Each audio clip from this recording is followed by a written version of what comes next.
Alright, are we good? Are we live? I think we are. Hello and welcome back to the Women's Football Chat Live. We're back for yet more international friendlies as England prepare to take on Australia. We're in Derby this evening as the Lionesses prepare for their second game. It was a rather disappointing start to international break with a result against Brazil on Saturday, and England will be looking to bounce back in style as they take on Australia. It's the first meeting between these two sides since the Women's World Cup hosted by Australia. That was, of course, in the semi-final stage where England won 3-1 on the day, and that saw them reach the final, which they eventually lost. But today, it's just a friendly. It's a nice chance for the teams to be rotated around, for new players to be tried, and that's very much what we are seeing. Before we get to that, Harry, how are you doing? Oh, I'm doing great. I'm looking forward to this one. I think it's going to be a good game. It's important that England deliver a good performance tonight. It wasn't good enough against Brazil on Saturday, and I think the Lionesses will be chomping at the bit to put that one right. But Australia, as you say, will be hoping to get a little bit of revenge, get one over England after knocking them out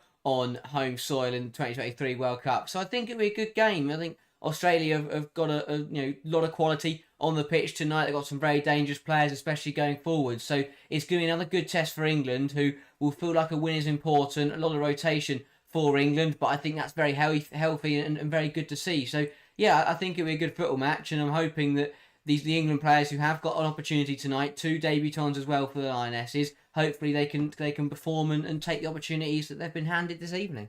Yeah, absolutely. And for a side on the other side of the world, we usually associate Australia with a team that's going to have to have travelled quite far. But there's only 3 players in the starting lineup today for Australia that don't play in the WSL. Wow. Which is quite impressive. It says a lot about the quality of Australia. Let's get into the lineups then, since we are at Pride Park in Derby this evening. We'll start with the England team. In goal, Hannah Hampton returns from her elbow injury to start between the sticks. To the back four of Lucy Bronze, Maya Le Tissier starting at centre-back for England. Don't panic, it is real, very exciting. Esme Morgan partners her at centre-half, and Taylor Hines makes her England debut at left-back. In the pivot, it's Keira Walsh alongside another debutant in Lucia Kendall. On one side, it's Mead. On the other, Aggie Beaver-Jones. Toon in the 10 and Russo leading the line. Couple of changes then from the side that faced Brazil. Mostly all positive, Harry. Are you surprised that there aren't more, that there aren't less? What are your thoughts on this lineup? I think it's a good healthy balance. There's enough change, but there's not too much and not too little. I think Serena has got this one right, starting with the debutants. Great to see Lucia Kendall involved. Massive opportunity for her. She's been giving a starting role at Aston Villa this season after Gilles Bijing's picked up an injury out for the rest of the campaign. So, has been presented with an opportunity on the domestic stage, and that good form and the way she's played has warranted an England call-up. So a massive chance for Kendall tonight to come in and kind of assert herself as that backup to Stanway and Walsh. So a big opportunity for Kendall tonight, and I'm really hoping that she will shine on the international stage. The other debutant is Taylor Hines. She's here. That's good to see. Another left back. It'll be interesting to see how she plays. I think it's important as well tonight that she uses this opportunity and goes out and puts in a good performance.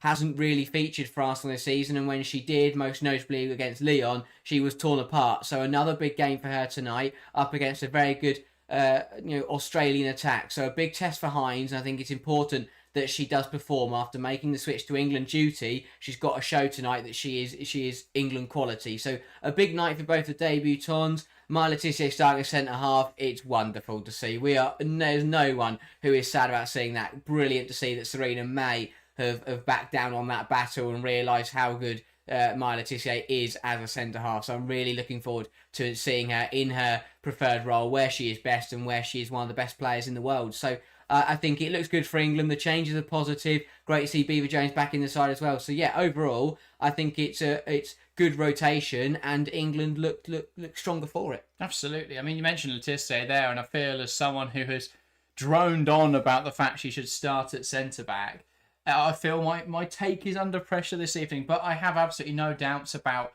Le Tissier being able to put in just as good a performance as we would expect. She's a fantastic player. She'll adapt to this level like she has every other level that she's ever played at. So I've got no qualms about that. I think she'll slot fairly seamlessly into the side tonight. I think Morgan's an interesting inclusion. I think she showed glimpses of quality in that game against Brazil, but there were some huge errors that led to both goals, and so that has to be considered. But There were moments in the second half where she was able to drive that ball forwards. I think it's a little bit of a shame that we don't see Greenwood and Letitia together. I think that's definitely that could have been an option.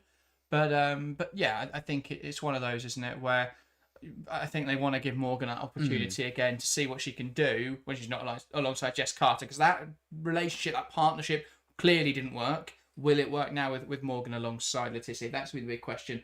Hines, as you say, it's going to be a big test for her. I think there is pressure on Taylor Hines because, you know, she'll want that vindication that the decision to switch allegiances from Jamaica to England was the right one. By sticking with Jamaica, she was guaranteed a spot, really, at the World Cup in 2027. Now she's got to fight for her place. And so part of me respects her massively for that. Part of me doesn't understand the decision because I don't think she's going to get in that 2027 squad. So we'll see what happens there. But it's good to see players given an opportunity. I think it's just a massive shame that she never got that opportunity when she merited it and now gets it when perhaps she doesn't. Yeah. That, for me, is the biggest point of contention with Serena selecting her. As for the rest of the team, I like Beaver Jones' inclusion. I thought Chloe Kelly was fairly anonymous the other evening, so I don't have any issues with that. I think Toon and Russo are very fortunate to still be in this starting 11 after their performances on Saturday night, but there are so few attacking options right now. I'm not surprised to see them involved again. So, yeah, other than that, pretty happy with the England team. Let's take a look at Australia now. We're trying to piece this together, not 100% sure where everyone's going to play because there seems to be 5 centre-backs on the pitch. But we'll work it out as we go. I'm going to guess that it is Mackenzie Arnold in goal. Be very surprised if it isn't. It is then either a back 4 or 5. We'll act like it is a back 5 for now. Ellie Carpenter at one wing back, Catley at the other, and a back 3 of Hunt, Kennedy, and Heatley. Then it's going to be a midfield 3 of Gorey, Cooney Cross, and Sayer, and a front 2 of Sam Kerr and Caitlin Foord. Quite an interesting to see. Now, what we'd expect to see perhaps if it is going to be wing backs. I mean, I'm very surprised to see Catley at wing back. I would imagine it's potentially Carpenter at right wing.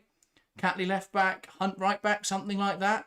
Not 100% sure on this Australia selection. Seems to be a lot of players. I'm sure if there's any Aussies watching, even though it is the middle of the night in Australia, let us know how you think they will line up this evening. But I would assume it's going to be Carpenter in a much higher role, Foord on the left wing then, and Catley playing as a left back. That would be my assumption, Harry. Yeah, overall, whatever it is, it's a good side. Got a lot of quality, does have experience, and some of the best players in Europe on the domestic stage are featuring, and it's going to be a good test for England tonight. And I'm kind of glad that it isn't just one of those where England have lost to a good Brazil side and are now playing a weaker opposition. It's an Australia side that will be a very, very good challenge and a great opposition for England to bounce back against. But yeah, it's a good side again. Great to see Sanker back in the Australian setup, and I was impressed with the way the Australians beat Wales the other day to a 2-1 win. That was a decent game, but coming back from behind against a Wales side that qualified for the Euros was pretty impressive from Australia. So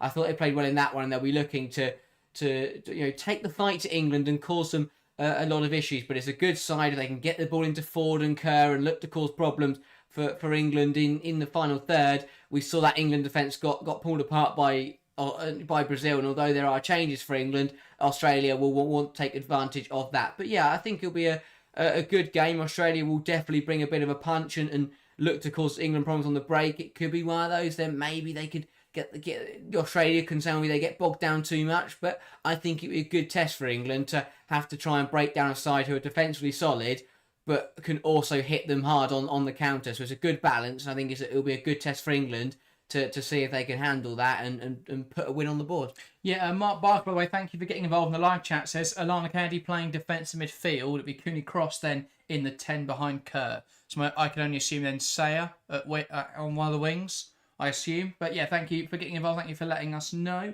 what the team will look like. So that'll be Catley at left back, Carpenter at right back. David saying we've finally got some alternatives in the back line for the Australia team.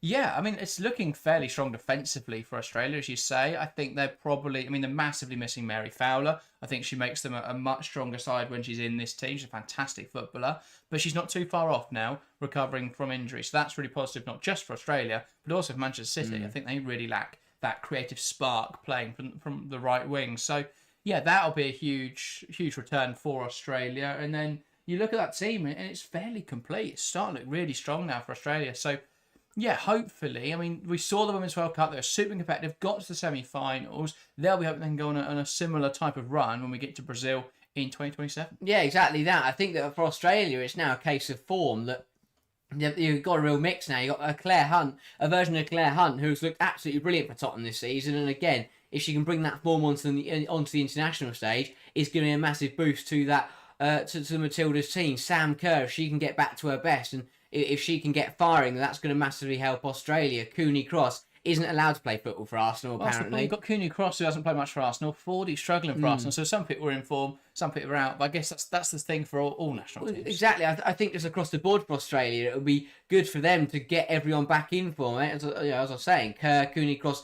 Foord, if you can get them firing alongside the likes of Hunt and Carpenter, who are all enjoying good season as it is, I think it'll be a good opportunity to get them going. Alana Kennedy is an interesting one. Again, she's probably a player that hasn't had the best time of it at London City Lionesses. So, and Katrina Gorey has still looked good in a West Ham side that have looked absolutely rubbish. So it's one of those where I think that it's a real mixed bag, but on paper they've got quality. They just need to get it to all work at the same time on the football pitch, and they could really cause some problems. But I thought that they looked, as I said, they looked good against Wales. Joey Montemurro back in charge. I think, as you say, these are the kind of games that Australia want to be coming into, and people looking at it as a very close encounter, and people looking at Australia as a side that could definitely go on to beat England. Yeah, welcome to the stream, by the way, Phil. Welcome to the stream, Melvin Toner, who's just put England in there. Absolutely love that. Amir's getting ahead of us with predictions. We'll get to that in a moment. And welcome to Ryzen as well. Just glad to see Laetitia start. Absolutely. So, predictions time then. Let's get into it. England taking on Australia in this international friendly. Harry, what is your prediction for today's game? I'm gonna say a narrow England win. England 2, Australia 1. I think the Matildas will give the Lionesses a very, very good game, but home advantage and quality will prevail towards the end of the match. I will say England to take the lead through Alessia Russo. It'll be then an Australian response through Sam Kerr. We'll go into half-time at 1-1, but in the second half, it will be a goal from Aggie Beaver-Jones to win the game for England. I don't think it'll be a bad performance for England. I think they'll play well. It'll just be that Australia will also deliver a good performance. So I think we're going to see two sides playing at their best, and it's overall going to be a very competitive game for what is a friendly. Yeah, fair enough. I am very interested to see how England perform tonight, but I think they will be much better with Laetitia at centre-back. Slightly worried again about, Hines playing left-back, but I think she can do enough of a job there to keep whoever's playing on the right wing for Australia fairly quiet. So it's going to be interesting to see. I think England will edge it. I'm going to say England 2, Australia 1. I don't see it being a crushing victory for the Lionesses, but I think they will. I think they will do well. I'm going to say a goal for Alessia Russo. I'm going to say Sam Kerr. I believe she's on for a 70th goal for Australia this evening. So I think she will get that. As we saw with Chelsea, when she's on for one of those accolades, she will find the goal. And I will say a winner from... I want to go someone interesting. I don't really know who is interesting. I will say Missy Kearns from the bench. Why not? I like something a little bit different. A few predictions coming into the live chat. Amir saying 3-1 England. David says either going to be a blowout to the Lionesses, 3-1 or a draw. So a handful of predictions there from David, hedging his bets. Fair enough. And Phil saying 5-4 either way. Couldn't care less about the result, just want to see some goals. Fair enough. Love it. That's a great way to approach international football until we get round to the tournaments where, we're all bleeding red and white. I mean, we should be bleeding red anyway, but we're bleeding red and white for a change. Little crosses in there. Until we get to those tournaments, you just want to see some good football. Yeah. And some good performances. Yeah, I think this game has become more important for England after the loss to Brazil. If England had turned up and steamrolled Brazil, then this game wouldn't matter too much. But I think that as much as they are friendlies, and people look at friendlies differently, I just think in terms of momentum and camp mood and everything like that, you just want to win.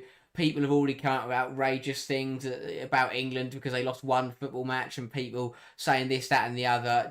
Brazil think they're going to win the World Cup, and Brazil do think that. I'm hoping we're going to see some football and not just people trying to play rugby, because that's what it was almost like on Saturday. So yeah, I think it'll be nice to see England get the ball down and be able to play football, because Australia aren't just going to kick them off the pitch. So I think it will be a good footballing game, and we know Australia, they want to get the ball down and play football as well. That's what Joey Montemurro lives and breathes, and they're going to want to come at England and make this game competitive. So I think it'll be a really good game between two very good footballing sides. Yeah, one other thing I want to touch on is the players are coming or making their way onto the field. Well, they finished that actually. Sorry, they've done the national anthems. They're now taking positions. But it's that Anouk Denton was taken out of the England squad, 23 squad, to be in the England squad, and yet she doesn't make the substitutes tonight. So what was the point? Other than, I know obviously that experience of being in the England camp is great, but what was the point in not naming her on the bench? You might as well have her on the substitutes bench, be part of that match day squad. But also, what experience? She's been in the camp a day. What do you learn in a day? I mean, I've never been in an England camp, so maybe. You haven't? No, I haven't. That does shock me. But maybe you do learn a lot in a day. But I can't imagine that she felt really embedded and part of the team. It was just pointless. Yeah, but if someone came to you and said, "Do you want to be in the England squad for a day?" Oh, I'd love You'd it. Yeah, absolutely you would. England to get us underway here at Pride Park. They're knocked back all the way to Hannah Hampson in the England goal. And England will get us started in this international friendly. The only other thing I was interested by with the lineup was not including Anna Morehouse from the start. I just think, why not? Why not use Morehouse in this game? Give her an opportunity to start for England. Again, I think England want to win. I think they want to settle. I don't think Morehouse means they lose, though, necessarily. You never know. I think you want to stick with the strength. You want to give Hampton a start, because if not, I think your senior goalkeeper, starting the number one goalkeeper, is always going to start one game, because she missed Brazil. Hampton was always going to start this one. Yeah, and the other thing I was intrigued by is no involvement for Neve Charles in either of these two games. Yet, I mean, we could see her from the bench, of course. Here is Australia in possession. Gorey, now Carpenter, all the way back to Hunt under pressure here from Alessia Russo. But now we'll go back to Arnold, and she'll clear her lines out to the right-hand side. Hines deals well. And now England with the throw-in. Glad to see the Pride Park pitch looks a little bit better than it did for the League Cup final last year. It doesn't look quite like such a desolate wasteland. Yeah. Here is Laetitia. Stepping forwards now. Waiting for a forward option. Now back to Morgan. Out to the left-hand side. Here's Beaver Jones. Knocks it down the line. Here come England. And it's 2 now on the ball. Looking for support. Back to Hines. And now Walsh. And that is miscommunication there between Walsh and Hines. And that is out of play for a Australia throw. I think what is interesting is, with England's new structure, could we see Leah Williamson as a left centre-back? Because on the ball, she'll be playing as the centre of that back three. Laetitia one side, Greenwood on the other. Could be interesting to see when we come around to that full-fit England squad, looking ahead to 2027. But Hines today playing in that left back, becoming left centre-half role. Should be interesting to see. Morgan plays it forward, cut out well by Katrina Gorey. And now here come Australia, looking for support. Gorey will be forced back. That's good pressure there from Toon. Russo now putting Hunt under pressure. It's all the way back to Arnold, and Australia will look to build up from the back again. Nikki onto the stream says, hello guys, how are you guys doing today? Feeling confident about the squad? I think it's a good England team. I think it's better than the side that was put out against Brazil. This is great pressure from England, but a great drive forwards from Hunt. One back though by Toon. Chance now for England. Can she let fly? She does, but it's blocked well by Alana Kennedy, who recovered back in there. And then Carpenter wins the ball back. Now it's Beaver Jones on the edge of the box. Kendall. Tidy footwork from the midfielder. Toon. Now Walsh. Goes wide into Hines. What can she make happen? Pass inside to Beaver Jones. He'll knock it across now to Laetitia. And that's a fantastic touch from Laetitia, who wants to progress the ball now. Out to the right-hand side. Mead holding the width well. Pokes it through the lines. Tidy pass into Toon. Back to Mead. Lovely combination. Into the box. Now the back post. And Beaver Jones can't quite turn that goalwards. But that was a lovely move from England. Deserved a goal at the end of it. Brilliant football from the Lionesses. Lovely stuff. Mead, what a pass that is into Toon. Great run. Give and go. Goes back to Mead. Beaver Jones was in an offside position, so it wouldn't have counted if she had found the back of the net. She probably should have found the back of the net from there. Got a foot on it, but skewed it wide. Big opportunity for England. Probably wouldn't have counted, though. To be fair, not sure how much more she could have done. She was at full stretch to get there. But yeah, just unfortunate. Handball in there. Not intentional from Alana Kennedy, but that is a handball. As for Ella Toon, could she have done better with that strike? Nicked the ball in there. It was well one half the pitch. Could she have done better with this effort? Absolutely. Took it way too close to Kennedy. she faked it on the edge of the area. I'm not sure why she faked it because there was no one near her. She should have just hit it when she went to fake it. Yeah. But Claire Hunt got away with one there. But a fast start from England, and are already causing issues for Australia.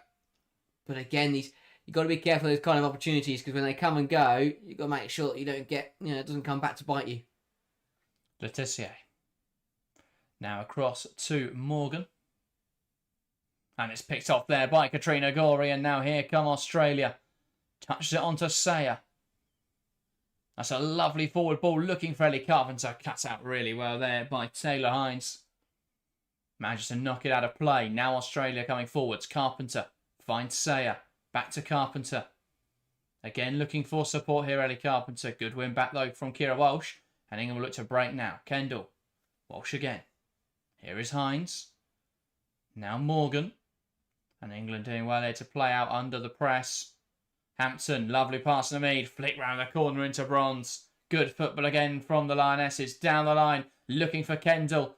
But Heatley will get there. And she's knocked it out of play and then tries to get a throw out of it. She doesn't. That is an England throw. And they're coming down the right-hand side now. Russo wants to take on Hunt. Slots it through to Bronze, who's in the box now. Holds it up well. Falls out of Toon on the edge. Leaves it for Kendall. But she's a little distracted there by Toon in front of her. Gets under it. Sends it over. Well, that would have been a perfect start to her England debut for Kendall. Again, really good football from the Lionesses down the right-hand side. Bronze does well to get this to Toon, who does the right thing to leave it for Kendall, who just got under it, leant back and scooped it over the bar.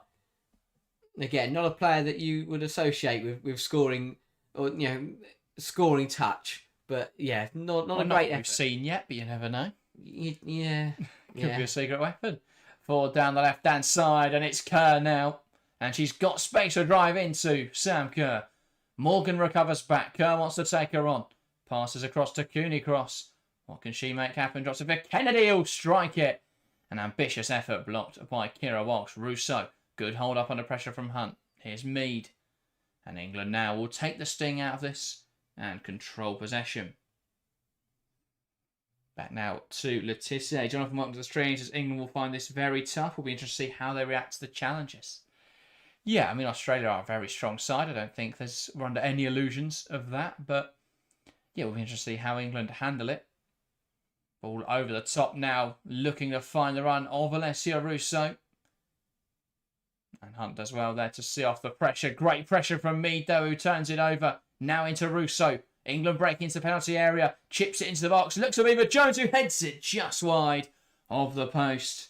Beaver Jones, though, the player most active in the opposition penalty area so far. Again, really good high press from England. Australia trying to play out, and that's the third or fourth time they've just been caught on the ball. It's really good work from Russo, who dummies the cross to get past Kennedy. Dinks it in towards Beaver Jones, who's done well to get up and get behind that because it was the ball was very far behind her. Did well to get it goalwards, but just wide. Again, though, positive from England. And Australia are really struggling to play out. And again, Arnold has just picked Lucy Bronze out of that pass. Bronze clips it forward. One back by Australia, and Cooney Cross now breaking away. Walsh does well just to see her wide. And now Australia will be forced backwards. Nice pass into Kennedy. Back to Gorey. Playing it into Kerr. Great hold up from Sam Kerr, which is now being forced backwards. Does well to turn. Now into Carpenter. That's overhit though by Sam Kerr. Can't quite find her domestic and international teammate. Yeah, you can see the teething issues are there for Australia. You can. I mean, the signs of Joe Montemuro football are very, very obvious. They want to get the ball down. They want to play football and use every player they can. But you can see that there are issues there, especially up against the side of England's quality. They haven't faced anyone of this level since Joe Montemuro took charge. So it's a big test. Against Wales, you can get away with playing out the back and being a little bit more risky and not moving the ball, as quick as as they potentially could be. But against England, we're already seeing, England are turning the ball over almost every time Australia try and play out. So it's definitely something that they've got to try and tweak and get used. They've got to move it quicker because at the moment England are turning it over every time. Indeed. Here is Kendall. Now Letitia, Morgan. And it's out wide to Taylor Hines. 2. Back to Morgan. Lovely pass through the lines into Mead, who's found herself in a very central position. Now Toon spreads it wider into Viva Jones. What can she make happen now? 1-on-1 with Carpenter. Shimmies inside. Needs support to Toon. Back now to Viva Jones. Wants to come inside. Hines. And she's played it to the ref, and that will be an England ball. Yeah, just took the pace out of that move there. The ref would have had to be incredibly athletic to get out of the way of that one. Kendall. Now Letitia. Lovely footwork, and it's back into Lucia Kendall. Letitia. Now Morgan. Out to the left-hand side, and it's 2 now down the line into Viva Jones. Options lining up in the penalty area. The ball, though, stopped by the first player in Carpenter and then cleared away well. Not sure what Hines will try and do there, but it finds its way through to Sam Kerr. And the back heel doesn't quite come off. Morgan. Toon. Back now to Taylor Hines. Also, yeah, Nikki is correct for those asking why we can't show it on the live stream. We do not own the rights to England versus Australia. If anyone has got a spare few million lying around, we'd love to get the rights to all England games. So get in contact. Hines. Now it's Morgan. You wouldn't think that it's Lucia Kendall's England debut tonight, would you? No, she looks really comfortable. Looks so composed, so calm on the balls. It's mightily impressive. She also looks like Grace Clinton and plays the same position, so I am getting quite confused. Yes. Maybe that's the plan. Come on, yeah, maybe it's just Clinton. Yeah. Gory.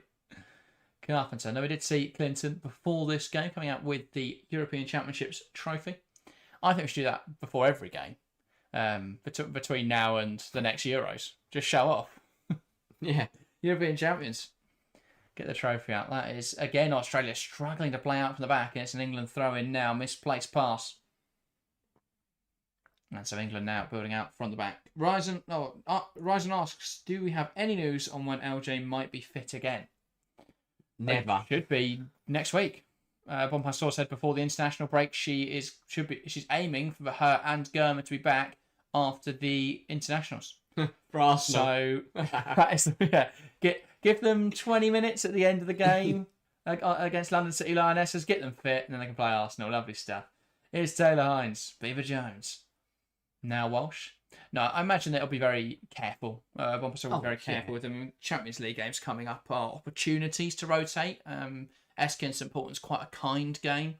Next up in the UWCL for Chelsea, so I imagine that'll be a game we may see Lauren James involved in some capacity. I don't expect to see her on Saturday or unfortunately on the 8th of November for Arsenal. Here come England now, the left-hand side. It's Beaver Jones, puts it in the box, and that is cleared away well. And now they'll look to break away, but Hines is quick on the scene and able to recover possession. Back now to Morgan.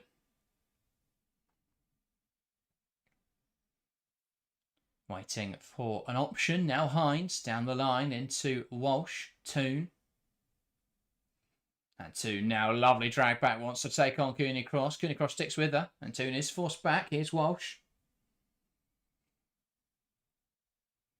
Now to the right hand side. Letitia. Walsh. Here comes Mead. Lovely pass through the lines. Beaver Jones going to get there. Dinks over the goalkeeper of England. Take the lead. But I believe the offside flag may be up. And it is indeed. I mean, I would make a strong argument that ball was played by the Australian defender. But let's have a look. So she was just offside.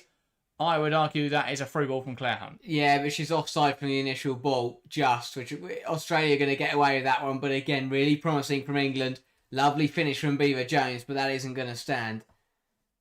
But well worked. Again, it's been really positive, and that's the first time that England have really managed to find a ball between the Australian lines.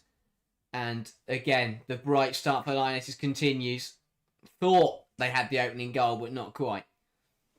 It's coming, though. It really is. Australia have got to be careful because it's been one-way traffic so far in the opening stages.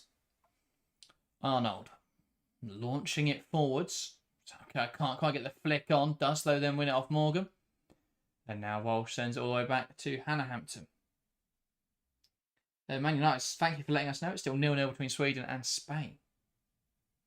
Yeah, only the 4-goal deficit that Sweden have got to turn around on aggregate. But, since strange things happen in football. You never know. Morgan. It's interesting how they've changed that format, though, of the Nations League. It used to be one-legged semi-finals and final.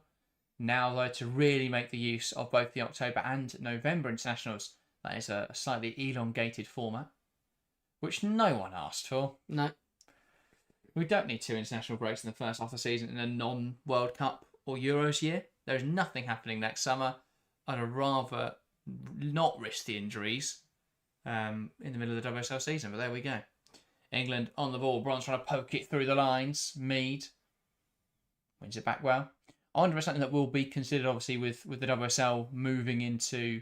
I know other leagues already play more games, but it will be interesting how the WSL handle the increased number of fixtures next season. Obviously, with 2 teams joining the league, it's going to add a few more rounds of games. Here is Laetitia.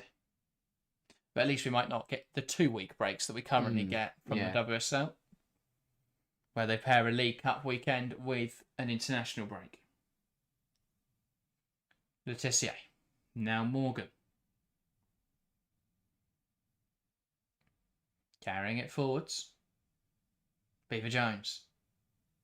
Back out wide to Taylor Hines. Down the line, looking for Toon, who plays it into Beaver Jones. Here come England now. What can she do with it? Can't quite keep it in touch. That's unfortunate there. Just a little bit too much on that pass through from Toon. That was a nice move from England. Now Toon's got to do better with this. Again, good football from England. You've got to take more off that, because Beaver Jones can get to the ball, but she obviously needs to get around it to cross it in. That's what she's tried to do there and can't quite get there before she gets to the line. Yeah, I think it's one of those where Beaver Jones, in that scenario, she's got to just take it, because she's tried to knock it back to herself and then run back on and cross it in. I think anything, she's just got to take that in her stride. Ball forwards looking for Russo. Great tackle from Gorey. Carpenter into Sayer. On back well by Toon. And now here come England. A pass through looking for Russo. Cut out well.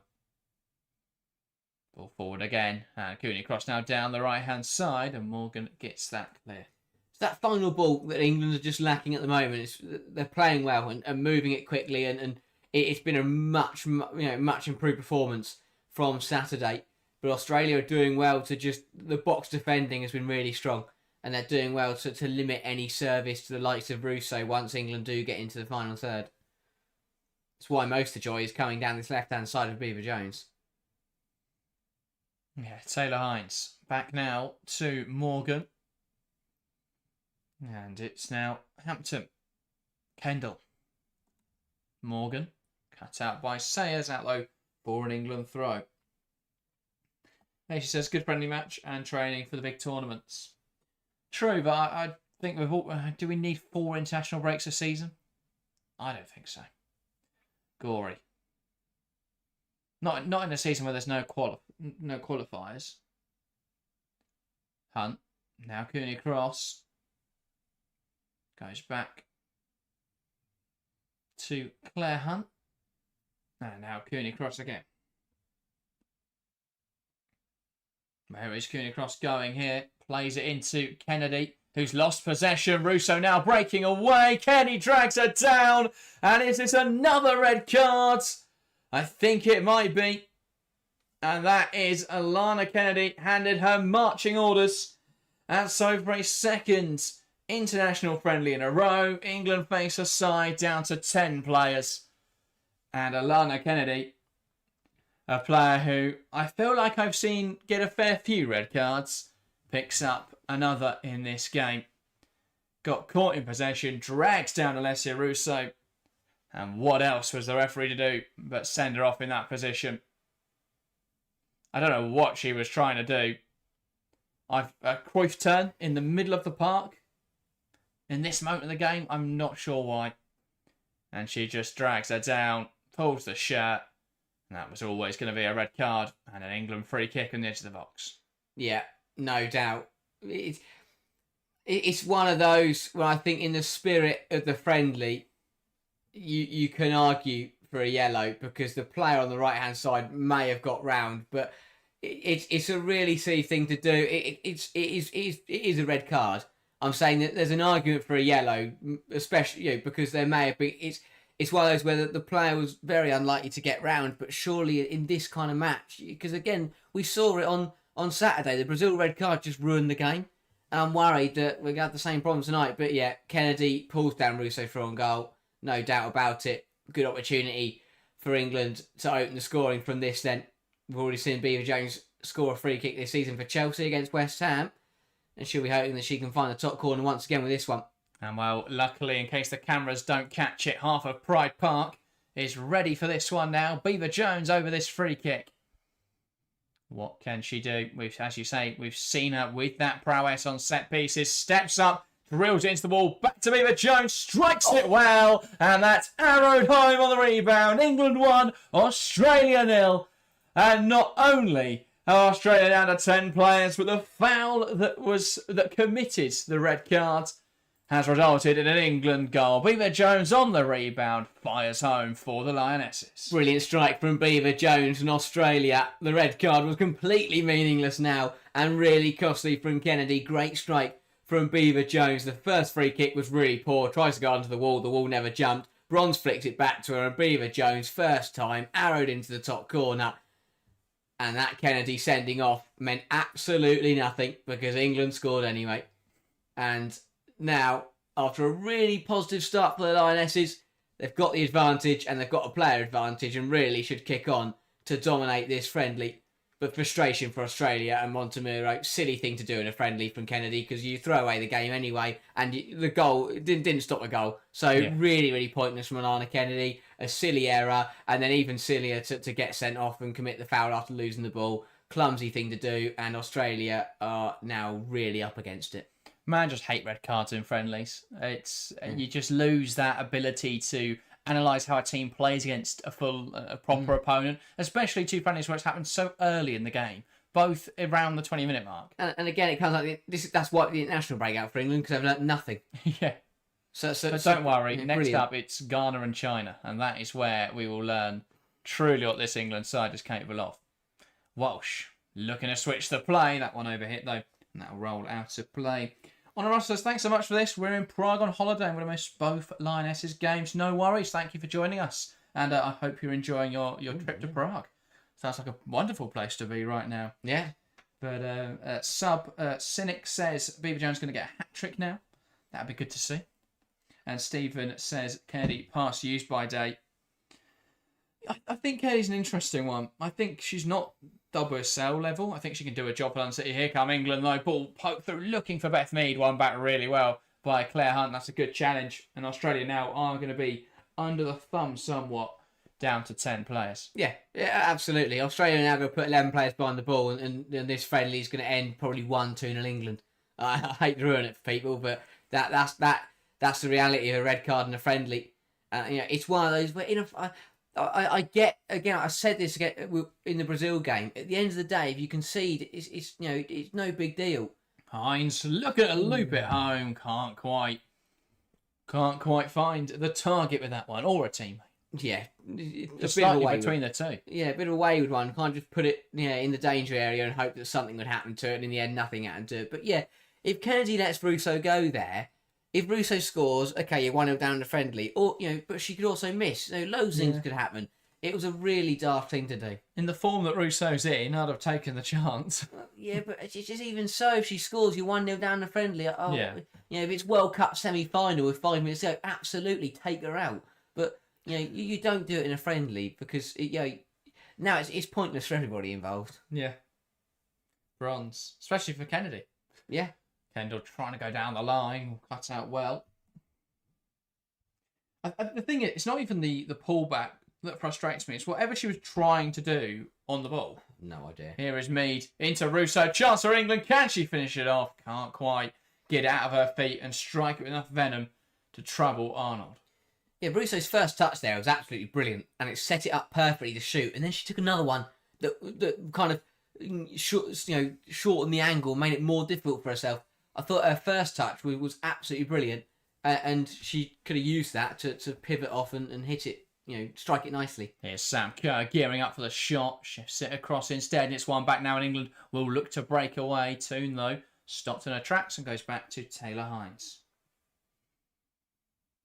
Walsh. Back now to Hines. Phil says, Kyra Cooney-Cross really did Kennedy no favours, though. She ran herself into trouble and bailed out at Kennedy's expense. Yeah, but if you get that ball there under the pressure you're under, you clear it away. You take the safest option. There were so many different things she could have done rather than try and Cruyff turn.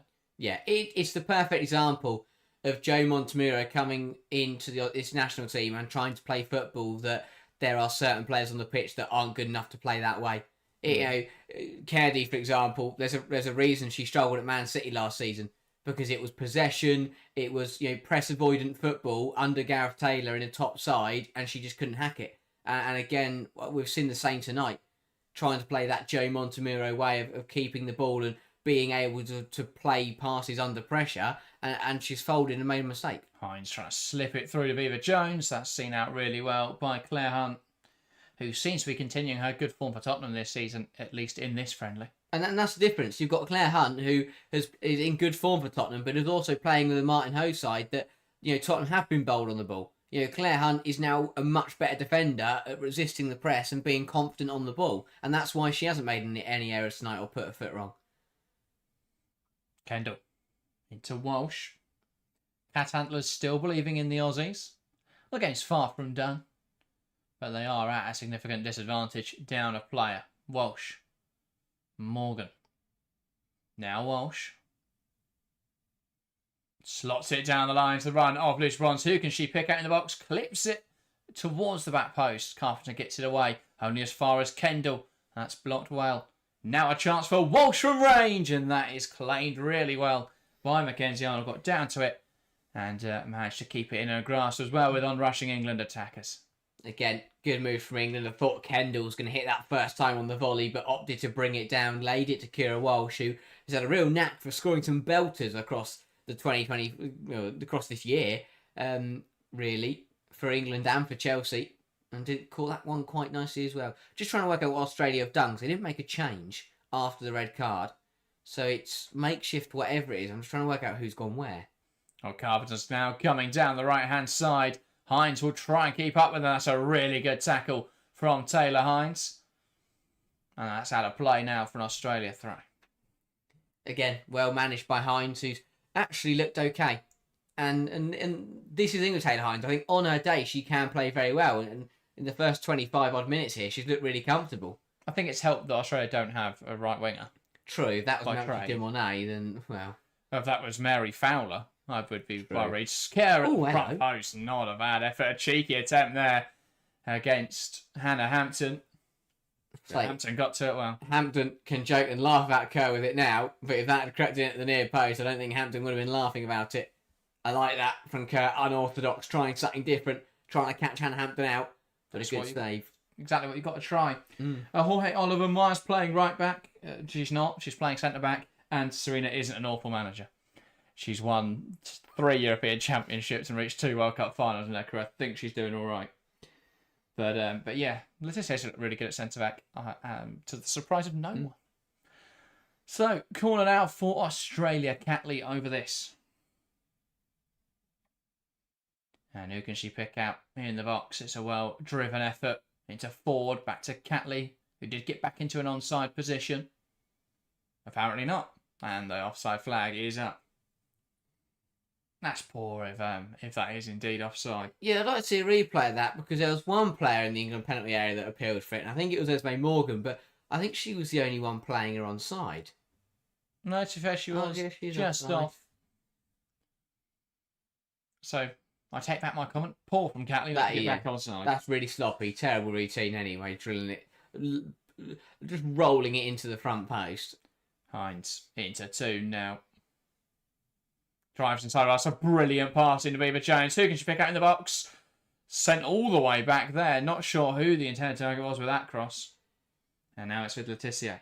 Viva Jones had 3 options there and picked the gap. Yeah, A, B, C, and she went for D. Yeah. Clear it away. Hines now on the left-hand side. And Carpenter opts to go backwards. Got to be more ambitious with that, I feel. Everyone's out of position there for England. Why not play it down the line? Because Hines has stepped up. You knock it down the line, there's a lot of space to use.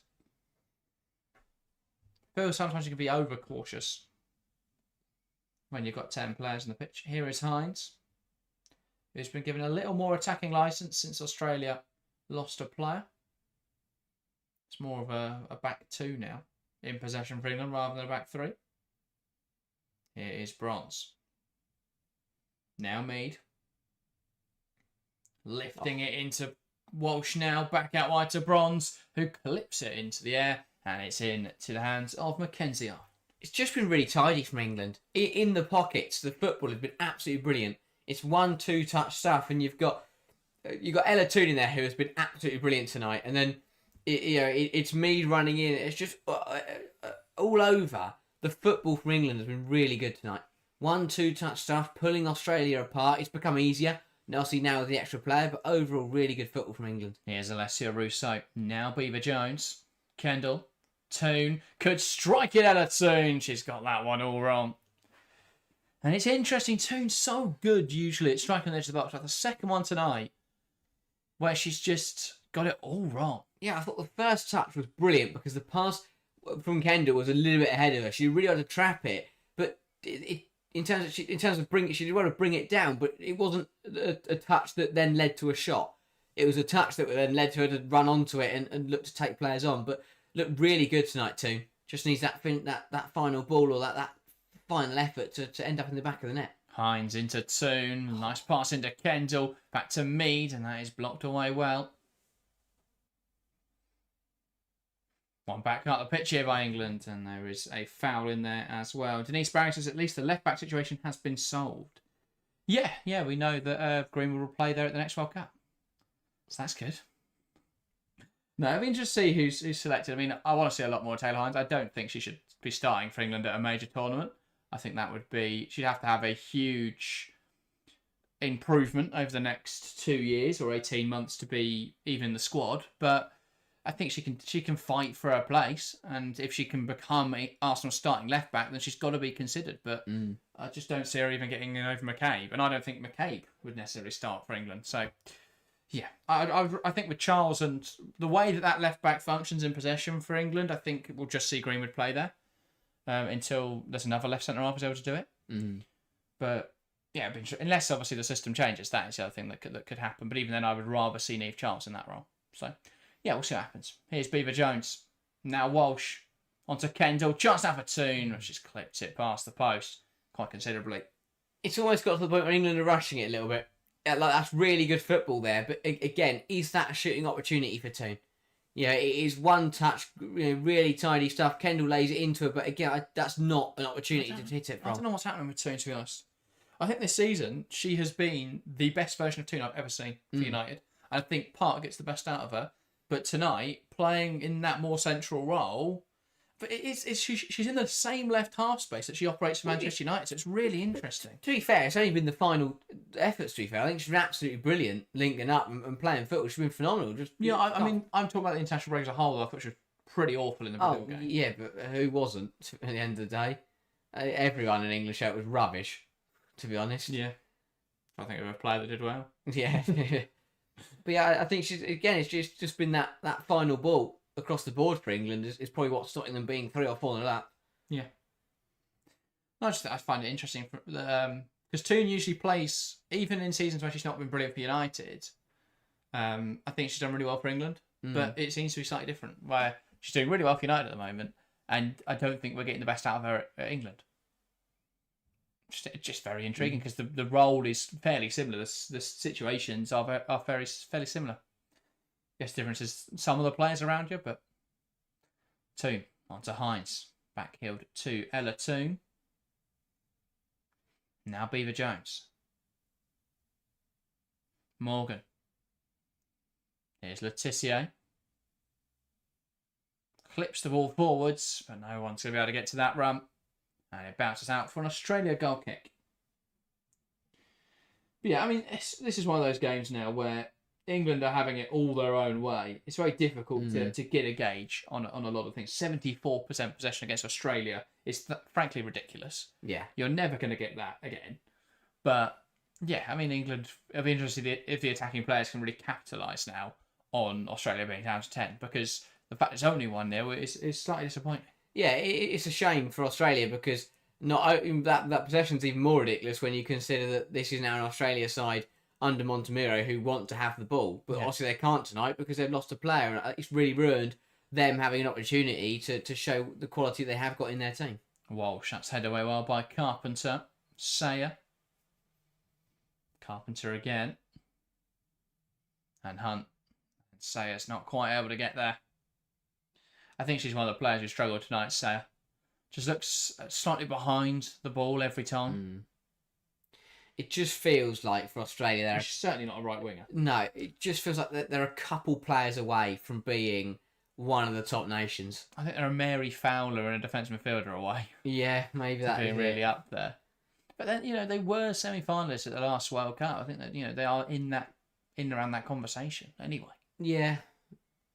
Yeah, I think the home advantage helped massively, and it'll be interesting to see what they can do in 2027. By all accounts, they've got some really exciting young prospects coming through, I believe, though. Which is important because it's quite an old team for Australia. Yeah. You look at Sam Kerr now, she's over the hill of 30, and while she will definitely play at the next World Cup, barring any major injuries, you would be thinking that 6 years' time, there's no chance, unless she's like Marta and just never retires ever. I'm half expecting Marta to come back somehow for the Brazilian World Cup, but... And here come. This is brilliant from Australia. They've won the ball out of the pitch. Forward out to the left-hand side. Katrina Gorey up in support. Can she pick out a teammate? Plays it into Foord. England have got back incredibly quickly. Catley. Gorey.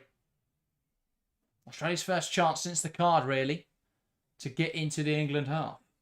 Catley pokes it down the line. Here's Caitlin Foord. Does well up against Walsh. Into Catley now. Plays into Kerr. Great first touch. Can't quite keep it under her control, though. Not bad from Australia. Kind of first moments on the ball for Caitlin Foord and Sam Kerr. But a well-worked move. Kerr just tries to get round Morgan and didn't have enough space there to get round Morgan and get the shot away before Bronze arrived on the scene. But better from Australia. But as you say, I think, players getting fit, players getting back to form, a manager now that will absolutely make the difference in the big games, and a manager that will not expect to underachieve. Ball from Hunt, and England won at heart of the pitch. 2 now to the right hand side. Here's Beth Mead. Back to Toon. Now to Bronze, who can strike it. Drills it low, but ultimately wide of the mark. Again, Australia getting caught on the ball. England turning it over heart of the pitch. Toon does well to lay it into the path of Bronze. He runs onto it and again doesn't catch it horribly, to be fair. Just drags it wide a little bit through the legs of Hunt, but also wide of the post. Another good move from England, but they've got to start punishing those kind of errors from Australia. Great hold up there from Foord. Now Catley into Gorey. That's a brilliant turn from Katrina Gorey. Just so classy on the ball. Cooney cross. Now Sayers. Down the line into Carpenter. Sayers. Onto Cooney cross, one back there by Beaver Jones. Yeah, they're lacking options, obviously. Because they're dropping everyone deeper now, Australia. Hampton. Morgan. And now Walsh. Plays into Toon, back to Walsh. Now Morgan. Out now to Lucy Bronze, holding the width on this right-hand side. Chips it into the box, flicked on there by Russo. Beaver Jones will get there. Here's Hines. Toon. Nice bounce off of Walsh. Now Morgan. Mead. Morgan. Clips it in there. And Carpenter does well there just to nick it out of play. I think it may have taken a touch off Beaver Jones as well. So that'll be an Australia goal kick. And they've done fairly well to weather that England storm. You know, you expect to be a bit more of a barrage since that red card, but they've handled England fairly well. Yeah, again, England, all of the ball, and that they are turning it over half the pitch and getting into good positions, just can't get that final ball right. Ball in, flicked on, bounces around, it's cleared away there by Steph Catley. Mead holds on to it though, here's Hines. Walsh. Mead. Beaver Jones. Beth Mead. Now Letitia clips it in there. Headed away well. Walsh. Mead. Kira Walsh. Now to Bronze. With the legs of Foord, one back by Katrina Gorey.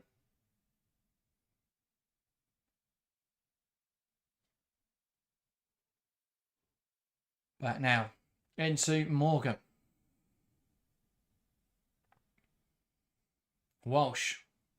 Slipped it through. Great chance now for England. Back to Bronze. And she caps off a wonderful England move with England's second goal of the game. Lovely move from England. Lucy Bronze tucks it home. And it's England 2, Australia 0.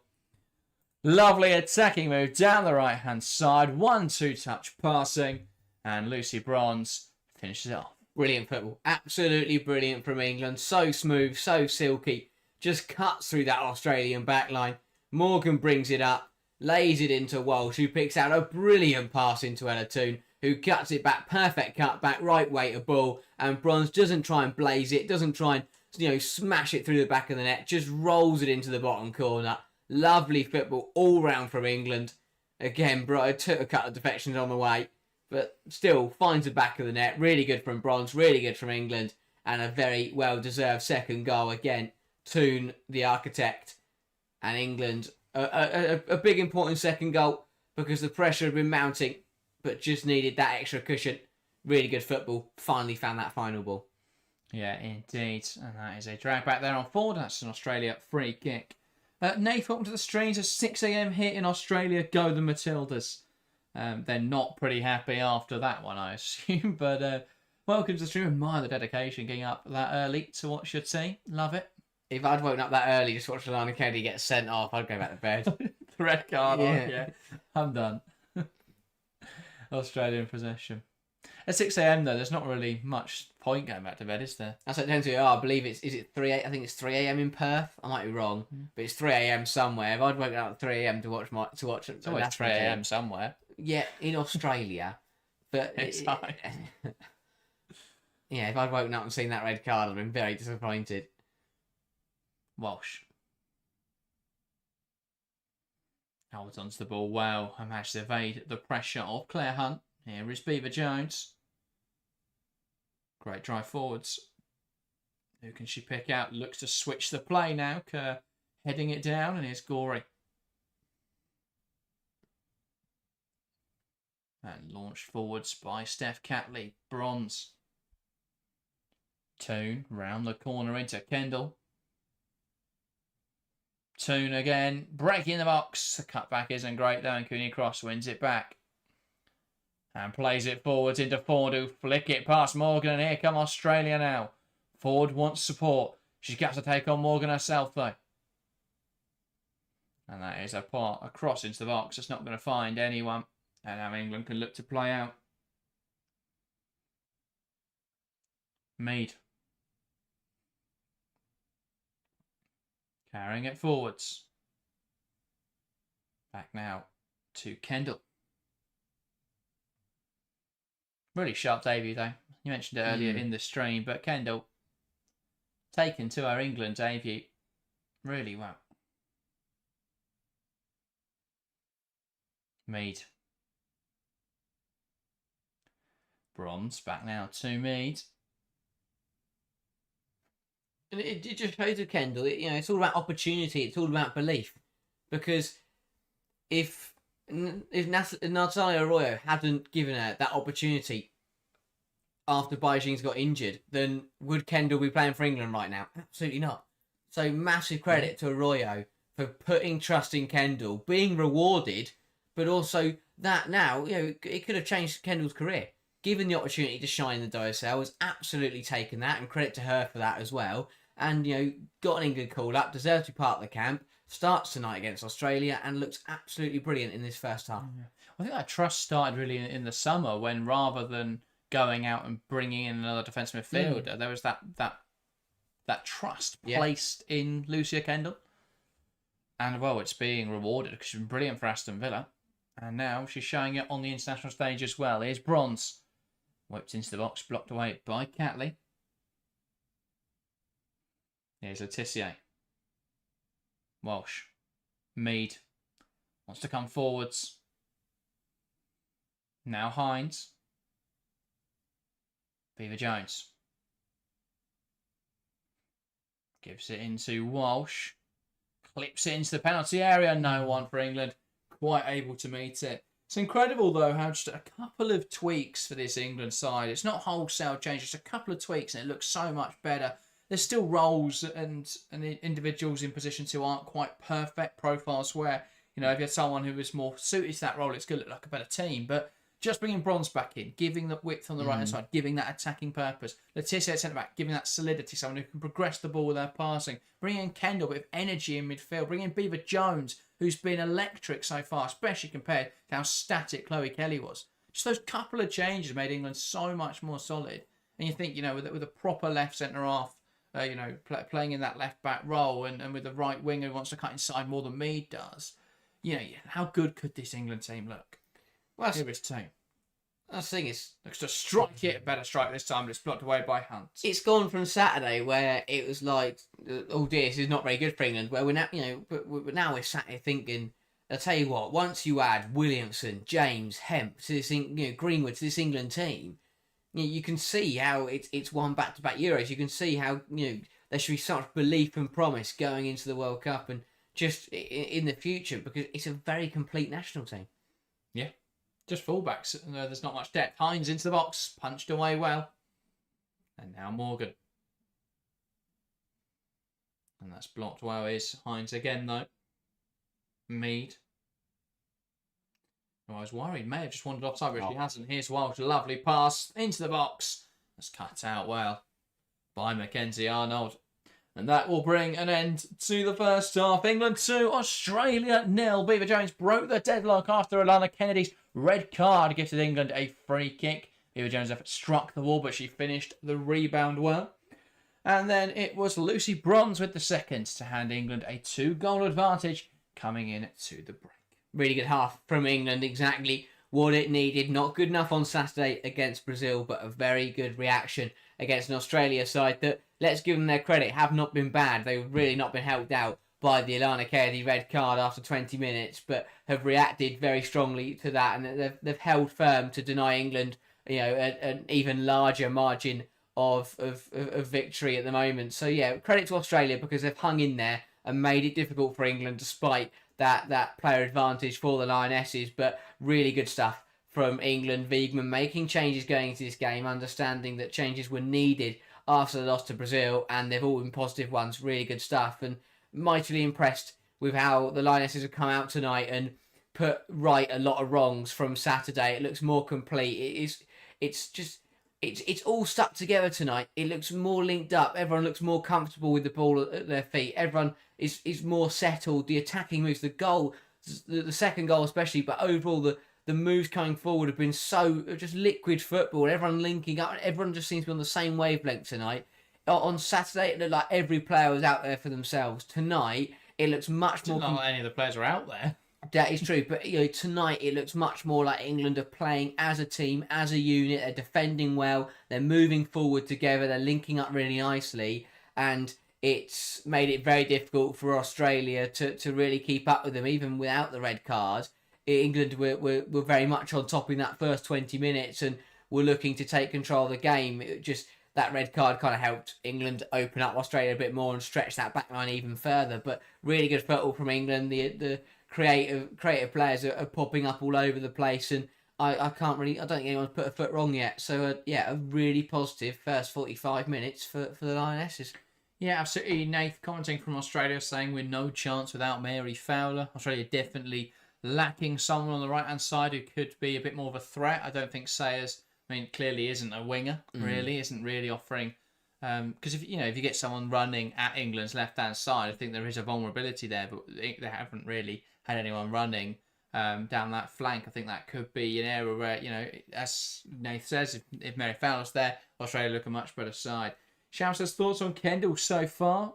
Been very comfortable. I think she's stepped into her opportunity in the England first team and looked incredibly comfortable. I think that's the nice thing to say. Often players come in and either they are too timid because they don't want to make a mistake, or they are too flashy because they want to show off. But I think Kendall's just done everything right, every pass. She's not overcomplicated, but she's not been too shy with the passes, too timid with how she's played. I think she just looks like a very comfortable player. I think that's exactly what you want from a defence midfielder. Yeah, it's incredible to see such a young player look so complete and so, obviously she's not the finished article yet, but she looks pretty polished, and I think that she's a perfect example of a player both for Villa and now for England tonight that understands her role, understands what she needs to do in the teams that she's playing for, and what England need her to do in that role tonight. And she's done it brilliantly. She's linked up really nicely with the rest of the midfield, and she's just keeping it ticking over. And already in that 45 minutes, I'm very happy to say that she could easily be that backup to Stanway and Walsh. It's really nice to see Georgia Stanway get a rest because she looked really tired against Brazil. So I think you've got a player in there, in Kendall, who can keep the ball ticking over, keep the play moving, keep energy high in that pivot. And England looked, the games moved a lot quicker. And that is partly because Kendall's in there, just keeping it moving and linking up really nicely. But yeah, looks very comfortable, very composed, and at such a young age, looks to really be a player that could cement her future in this England national team for years to come.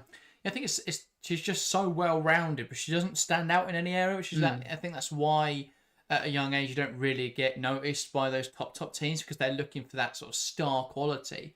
But she is a very well-rounded footballer who, with that right nourishment and nurture, will just become a very, very solid footballer. So, yeah, I think Villa's the exact right environment for her, getting the opportunity now in the England squad. I think it's good to see. So, yeah, she's done incredibly well so far. Shams says, so that's why you think Taylor looks so good, because there's no threat from Australia's right.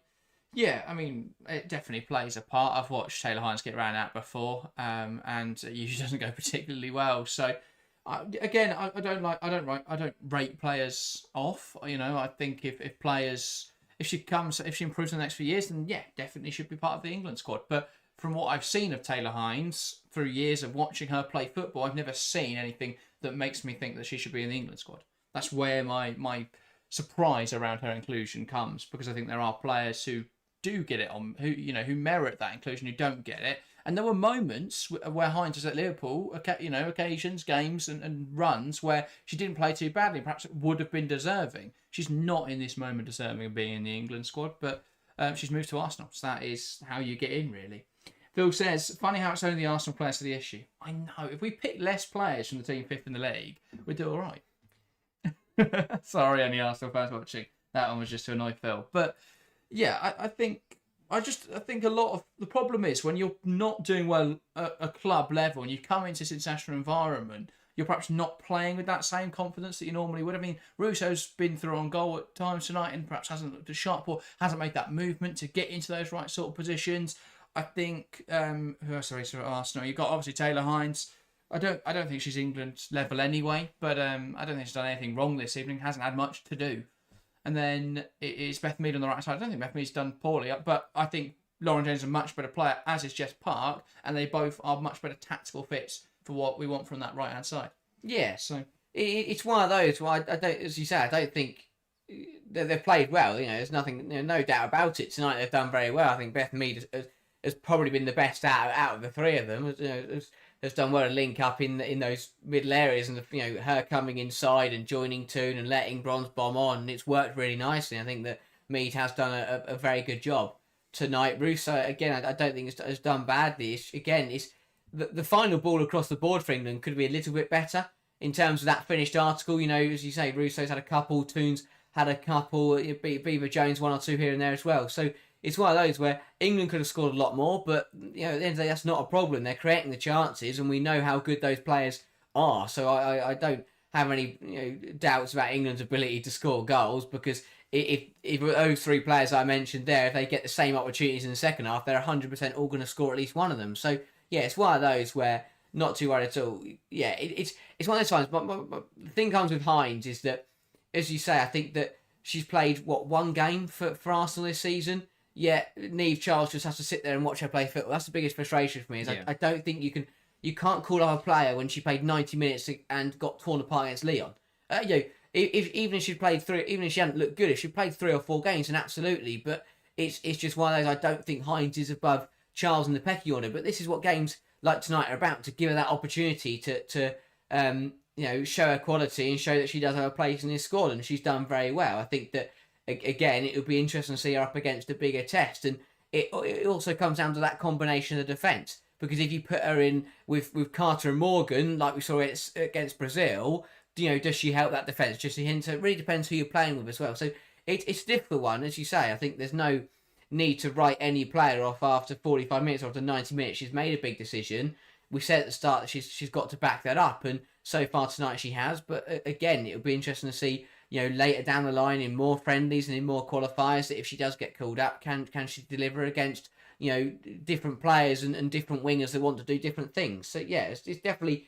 I think there are still, as always, really, there's still 3 or 4 spots that are gonna, or maybe even more than that are going to be decided for England over the next couple of years. We're going to see players chop and change in those kind of areas. So when you do get the call up, you've got to come in and deliver. And as long as Hines doesn't put her foot wrong, then I think she'll put herself in a good position to be in the next squad. I'd just like to see her play more domestically. I think it'd be nice if she got more chances for Arsenal. Yeah, it'd be. I hope she plays in the Chelsea game. Well, but do I? Yeah, but I hope they play Hines and McCabe. Yeah, it's just one of, it'd be nice. I think I'm surprised that Hines hasn't got more opportunities for Arsenal, because if we had more to go off this season, then it would be easier to rate her. But we only have 90 minutes against Leon where she really struggled, which obviously she really struggled, but then that's a really harsh game to judge her against, because she was getting ran at by Diani and Dumonet and all sorts. So it would be nice to have a bit more of a catalogue to see where she is right now. But this is inherently the problem that I've spoken about since she's joined Arsenal. If you look at their fixtures so far this season, and bar the first 2 matches, is there a single game that you'd want to bring her into? Because you don't want her to start in a game against Manchester United or a game against Manchester City or even Brighton and Villa. And so what was the point in signing her rather than a left-back who is at that level? I think Arsenal should have been more ambitious in the summer. I think they could have got a left-back who is challenging, probably better than Katie McCabe.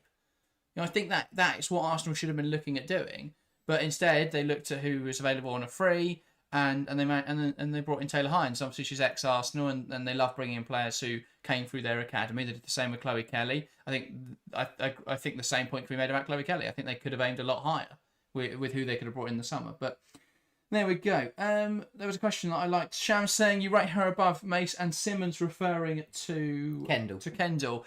I think it's very interesting. I think they're 3 players who are at very different points in their development. Simmons now has been a WSL regular for 4 or 5 years in a Brighton side who weren't particularly good, but now are quite good. And I think she's definitely developed a lot in the last year and a half under Dario Vidosic. So I think that's been really good to see.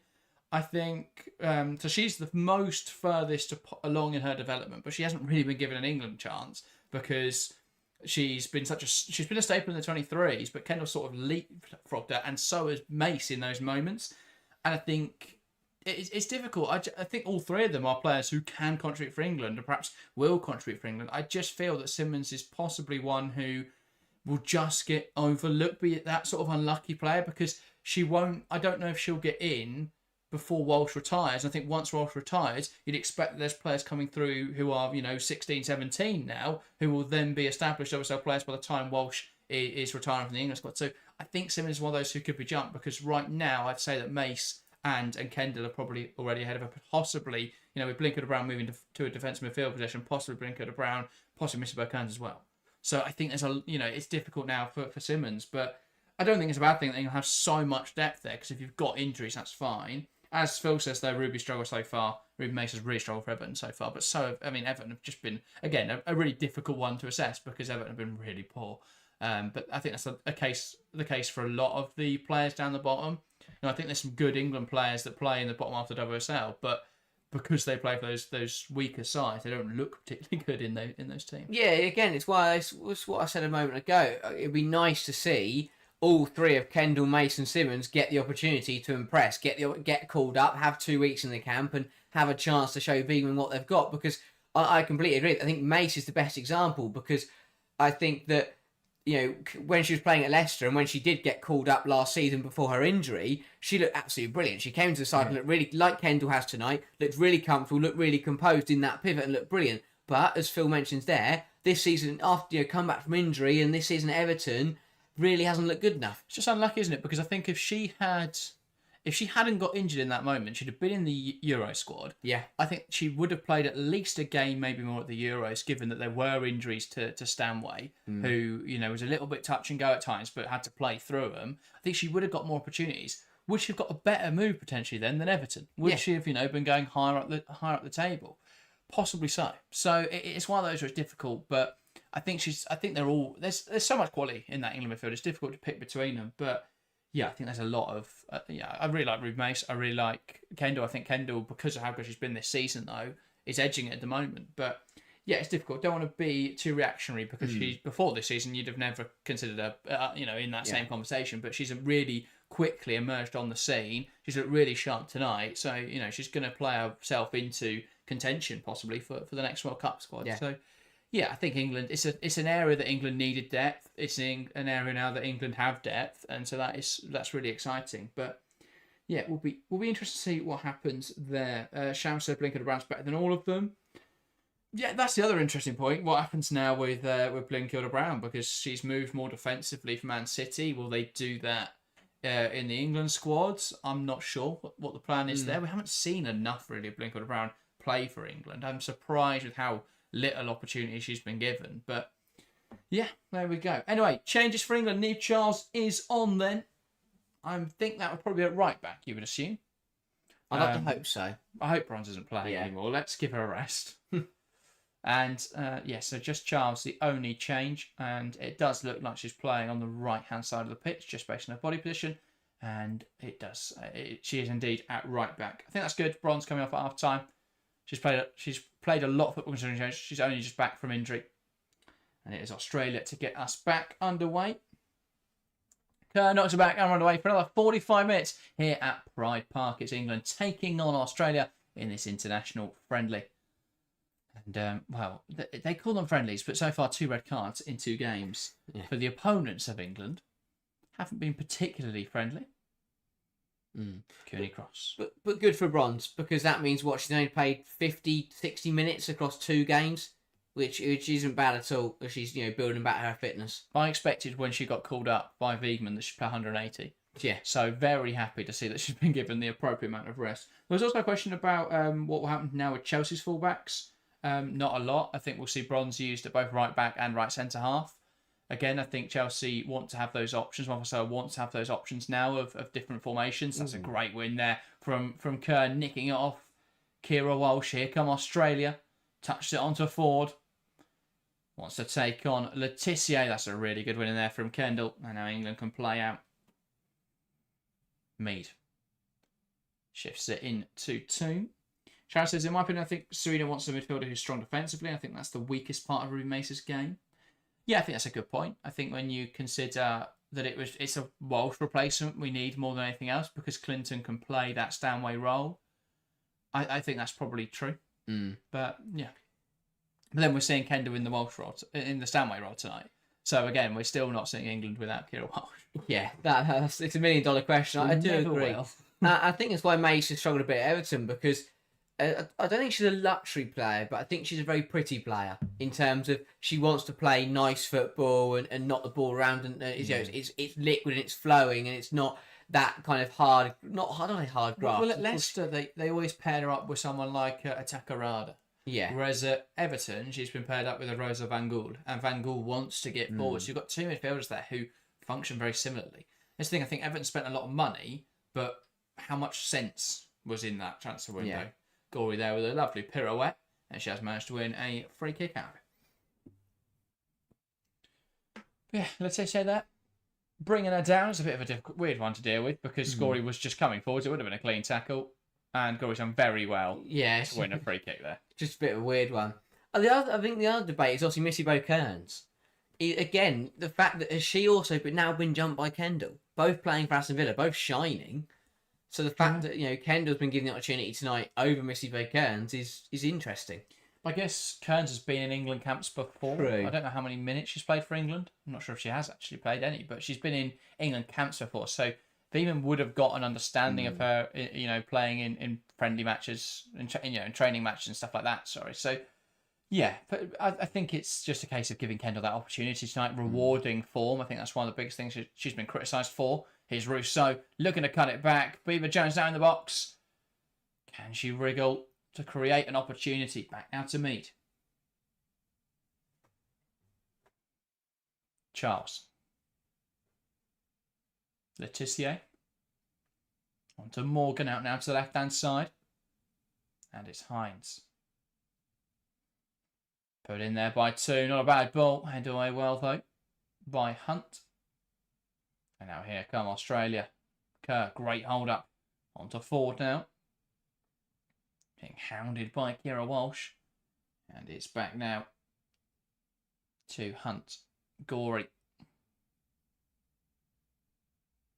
Hunt. Across to Heatley. And wide now into Catley. Back to Heatley. And across to Cooney Cross. Now Catley. Nice shift inside to Foord. He's got players in her back. That's a great turn from Caitlin Foord. Now looking for Catley up the line, but Charles will get there. And it's launched away by Hampton. Not surprised to see Charles in that right back role. I think that's what we need to see more of. Because if you think about how this England team functions with the way the left back pushes inside, we know Charles can do that role, but Greenwood will be a much better fit for that. As would someone like an Esme Morgan, potentially. Whereas that right-back role, they need an out-and-out right-back. Bronze may not be, she'll be 34 by the next World Cup. Yeah. Is she still going to be able to play that bombing forwards right-back role? Probably, but you don't want to be too reliant on that. So you need other options in there who can play that attacking right-back role. I mean, there will be a view of Aria Dennis. There will be a view of Ella Morris coming back in time. And obviously with Dennis developing in time for that World Cup, but you've got to have options. Morris is another Mace one. If she hadn't got injured, there's a very good chance. Well, she was in the initial squad. She was in the initial squad before she got injured. And again, it just shows how I mentioned it with Kenneth earlier. How you have to take opportunity. Obviously, it's not her fault, but opportunity and timing is absolutely crucial in football. Because if you don't take an opportunity, or you get you get a bit of bad luck with timing of an injury or something, it can completely cost you. Because if Morris had stayed fit and had gone to that Euros and been part of the Euros winning squad, what that could have done for her career and her future would be absolutely crucial. But she's still a very young player. 100% expect to see her in future England squads, and she can still very much be a very successful and be a winner. Sham says, hopefully after this camp, Serena sees Letitia as a true centre-back. Yeah, I hope so. I'd be really disappointed if she comes out in the post-match press conference and goes, no, she's still a right-back. This is just for bants. Yes, has she finally folded to the idea or do you think this is just to try and please everyone? I think going into the next World Cup, the back four, as of right now, things can change. Ball into the box. Chance now for England. Good hold up there from Russo. Back to Charles. Can she get a shot away? Not quite. The back four, for me, should be Greenwood at left back. Williamson left centre half because she'll function as a central centre back. Then with the ball. And then Letitia playing right centre half. And then at right back, someone like Bronze who's going to push forward. So then in possession, you've got a back three of Letitia, Williamson and Greenwood. And you just progress the ball out from there with Hemp on one side, Bronze holding the width on the other. Chance inside, well cleared away by England. And then Toon pushing into that left pocket. Yeah. Obviously a pivot of Stanway Walsh for now. Again, that could change. Toon into the left pocket, James coming inside from the right into that right pocket with Park as a rotation option for both of those 10s, and then Russo leading the line. But there's going to be stiff competition there potentially. Yeah. Now, in 2 years' time, is there any reason Beaver Jones couldn't be competing for that starting England berth? Potentially so. Kendall. Onto Russo, does really well there to keep the ball. Onto Toon now. Can they work it between them? Toon, though, can't quite keep that under her possession. Or can't quite do much. Can't keep driving forward. Does keep under possession, and then does go down with a knock. Yeah, she did the right thing to try and cut it back to Kendall, but just fell over the football as she did so. And yeah, just got it slightly wrong, but the ball caught in between her feet. Yeah, and caught her ankle in the turf. But yeah, that's the thing for England is the longevity. Is that how and it just how incredible it is that they've already won back-to-back European Championships with such a young squad. It's not one of those where it's like, okay, they've won back-to-back Euros, but look at the squad, it's aging, it's getting on, and they've got to find problems. Apart from bronze. Yeah. I was wrong on Bronze Age, by the way. I thought she was 32, turning 34 for the next World Cup. She turned 34 today. She'll be 36 at the next World Cup. Happy birthday to her. Well, she scored on her birthday. Happy birthday, Bronze. Not a bad birthday at all. Only a day off mine. Wow. Nice stuff. Happy birthday, Bronze. But yeah. Hey, she says at least not raining at Pride Park. I'm surprised. Lovely place to go, Derby. Mead tries to slot it through the lines. One back by Australia. It's a good win from Charles, though, and Kerr, Foord, trying to be aggressive, and that is too aggressive. And the referee running over to do the most enthusiastic line paint I've ever seen. But yeah, just dragged that down after losing possession there. I don't think she have any complaints about that one. Yeah. I'll say, Demetrescu gave that very late, but was very adamant once she managed to get the decision. I didn't realise it was Demetrescu tonight. Yeah. How well do you think she quickly pulled that red card out? Well, no, I was expecting her to send off Russo for that. Maybe. It was Demetrescu. England would like a couple more goals tonight. I think tonight's a good opportunity. With obviously Australia are a good side, but with the player advantage to just get a couple involved. I mean, a goal for Kendall would be brilliant. I think Russo could do with a goal. Be nice to just get a couple more. Make it a bit more comfortable, then be able to bring other players on, give opportunities to other players. Free kick now for England.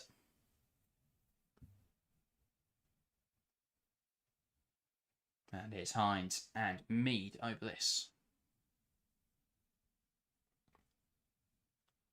Taylor Hines puts it in there, and it's not a great ball, but it's flicked onto her own goal by Saya. Could have been dangerous there, but she gets away with it. It's out for a corner. Yeah, it wasn't a brilliant ball in. I didn't think it would be that dangerous until Saya flicked it towards her own net. And England will have another chance to keep the pressure on. Hines goes short to Mead. Back to Hines. Can she clip it into the box? Not a bad ball this time, but too close to the goalkeeper.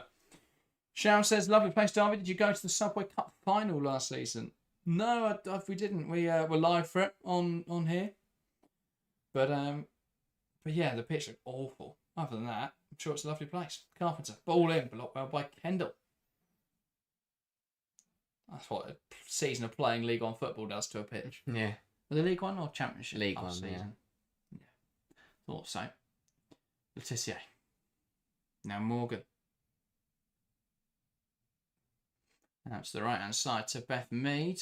Great touch. Can she now make something happen? Slows it down. Back into Walsh. Now down the line for Mead.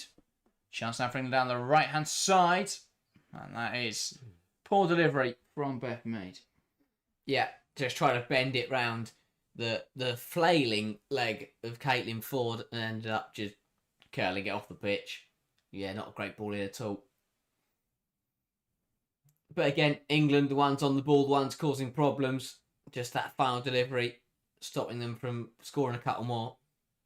Been a busy night for Mackenzie Arnold, who's actually made some decent saves to keep the score at only 2-0. Australia now playing out from the back. One back, though. Not a great pass from Saya. I think she's really struggled this evening, Saya. Hines. Walsh back now to Letitia. Now Charles. Can she find a forward pass? Does find Charles, holds on to it well. Now back to Morgan. Charles. Walsh. Good hold up from Mead. Back to Walsh. England probing again. Kendall pulls wide. And it's Charles. Letitia. Morgan. Fortunately, I got another mazy drive. Goes to Hines instead, who touches it on to Russo. Toon. Walsh. Morgan. Now out wide to Russo. He's playing his left winger for now. Toon. Hines. Russo. Will this move come to anything? Clipped into the box. Headed on by Kendall onto the bar and over. And that's unlucky. A lovely move from England. Lucia Kendall almost finding a goal on her debut. Great ball. Deserved that. From Russo on the money. Just flicks it onto the top of the bar. England claiming for a corner. And yeah, it was a corner. Yeah, Catley. Came off Catley. And the header from Kendall was on goal. Doug, welcome to the stream. Oh, sorry. Nah, that's all right. Doug, welcome to the stream, says, so is Serena going to play both United players the full 90 minutes from both games? Happy for Maya. Wouldn't mind a little rest, though. It's interesting. I think United fans got to be careful what they wish for in that sense, because she's never played United player before. So I get your point, but I think just take the 90 minutes. Take the fact that Letitia is now playing at centre-back for England. That is true. Although United can't rest her. Ever. Well, no, they don't have any other centre. They don't. I mean, the Champions League, they're playing next week. They've got one centre-back. So that's going to be fun. Join us for that. Here's Beaver Jones. Lovely turn there from Aggie Beaver Jones. Can she find the right pass onto Toon? Chance now for Kendall, who drives it low. And it's saved well by Arnold. Goal's coming. Kendall goal is coming. Getting closer and closer. Love to see it. Who else was there then for England this evening? Just a bit right. It'd be nice to see Missy Bocanes get on the pitch. Naz did Naz? Yeah, Naz. Yeah. Squad. I'd get Naz on. Blinkilder? Yeah, I'd get Blinkilder on. I'd get Missy Bocanes on. I'd take off Mead. I'd take off Toon. Rest them all up. Walsh? Yeah, get Walsh off. Been Put anyone present, on. really. Yeah. Who else has played? Morgan's played both games. But yeah. Putting on Greenwood, who played all the first game. Grace Fisk, she's here, might as well give her an opportunity. For a while at centre-backs, yeah. Yeah, just, even if it's 10, 15 minutes. Yeah, it's been a while since she's been in an England shirt. Yeah. Sham says we have Gabby George at left centre-back. So Janssen red card won't be rescinded. I haven't seen anything about it being rescinded, no. But yes, that'll be George, presumably left-back, Sandberg. Sandberg left-back, George left centre-back. Letitia and Riviere. So no centre-backs on the pitch in Serena Wiegman's book. Ball into the box, cleared away well by Morgan. But it's been great to see Letitia centre-back. She's done really well. Shock. But I'm surprised that it's weird that it not getting rescinded, because if that's Dorsell, then it probably would be, and the FA would hold their hands up and say they got it wrong. UEFA don't like being told they're wrong, so they do not rescind anything. It's good to see Missy Bocanes getting on for England.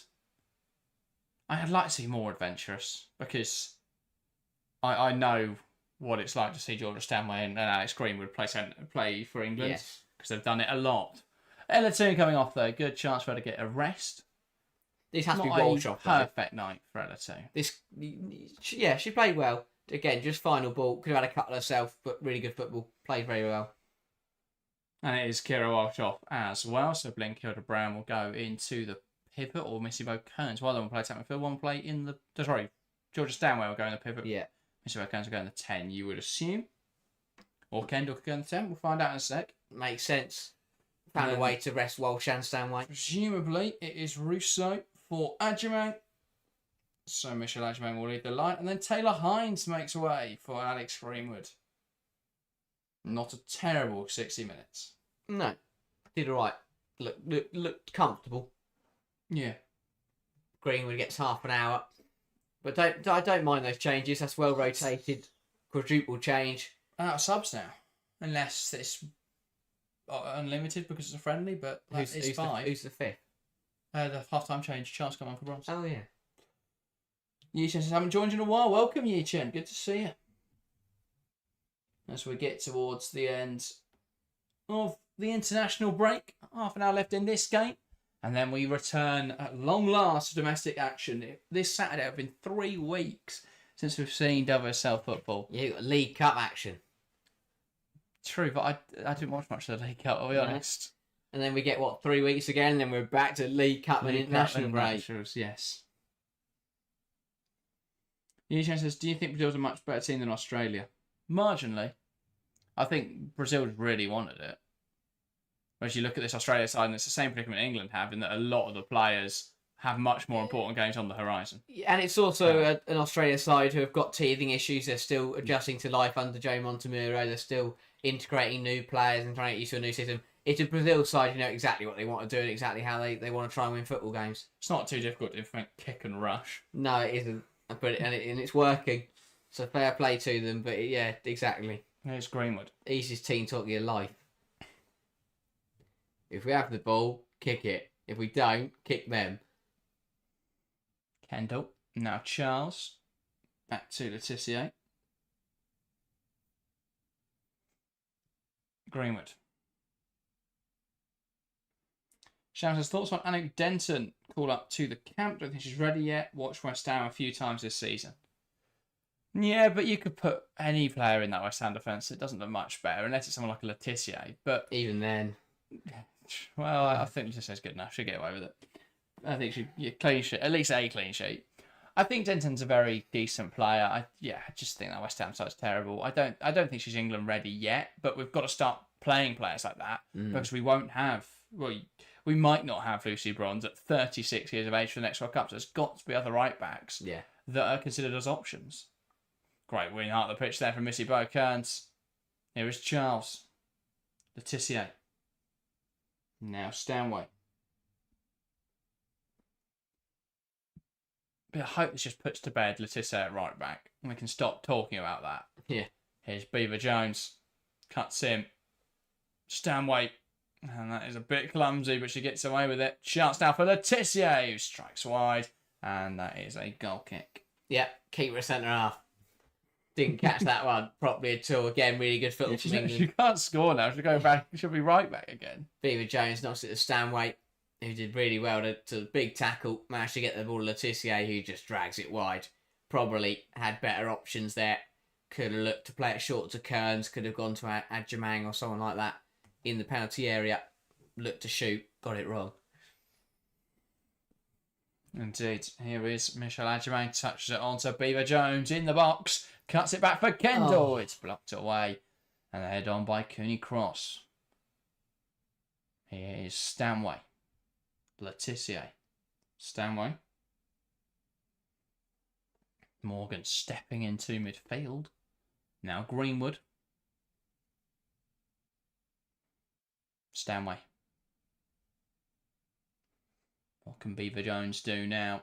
Puts it into the box. That's a good claim from the goalkeeper. Shams asks which games you'll be covering this weekend. On Saturday, it'll be just me in the studio. Harry's out refereeing. He's doing first senior game. Very exciting times. Going to get called a knobhead by me. Now, unfortunately, I can't go, but it's going to be fun. But it'll be just me in the studio for Chelsea versus London City. And then on Sunday, Harry, you'll be back, right? Yes, I will be here, yeah. And we are covering Manchester United Brighton. Game I'm very excited to watch. I think that'll be a good game of football. So, yeah. Only 2 streams, unfortunately, this weekend. Chance now for Adjamang, and that is dealt with well. That's the unfortunate nature of the WSL scheduling, that we've now only got 2 streams this weekend. But there would be 3 next weekend, but we're at Arsenal-Chelsea. But there will be 2 again the weekend after. Come find us. Yeah, sorry, if you're an Arsenal fan, yeah. Don't. But if you're a Chelsea fan, absolutely. Right, I'm massively looking forward to that. Take my drum to Emirates. I'm not going to stand with you if you bring a drum. I'll go find someone else. I don't own a drum. But if there are any Chelsea fans that have got a drum, bring it. Don't bring it. Keep it home. But that will be a massive game next weekend. Shav says good money in repping, but a lot of grief. Very true. Yeah, it's worth it. Is it? Yes, it is. Here's Gory. Does really well under pressure. Now look to play out now. That's the left-hand side. Here is Catley. That's brilliant there from Charles to win the ball back. Catley brings her down. That is a foul, but England advantage. Ajimang, great hold up. Now Stanway out to the left-hand side. Receives it back from Greenwood into Kendall now. In the half space, back to Stanway, who knocks it out to the right-hand side for Mead. As Charles overlapping, plays it into Neve. Charles, who will chip it into the box. Charles now! Kendall skews it off wide. Can't quite find that goal. We just want a Lucia Kendall debut goal. She's had so many chances. Great ball in from Charles. And Kendall just off the top of her head and goes out wide. It's unfortunate. Falling towards her again, headed away. Charles, just give it to Kendall. She's had so many opportunities.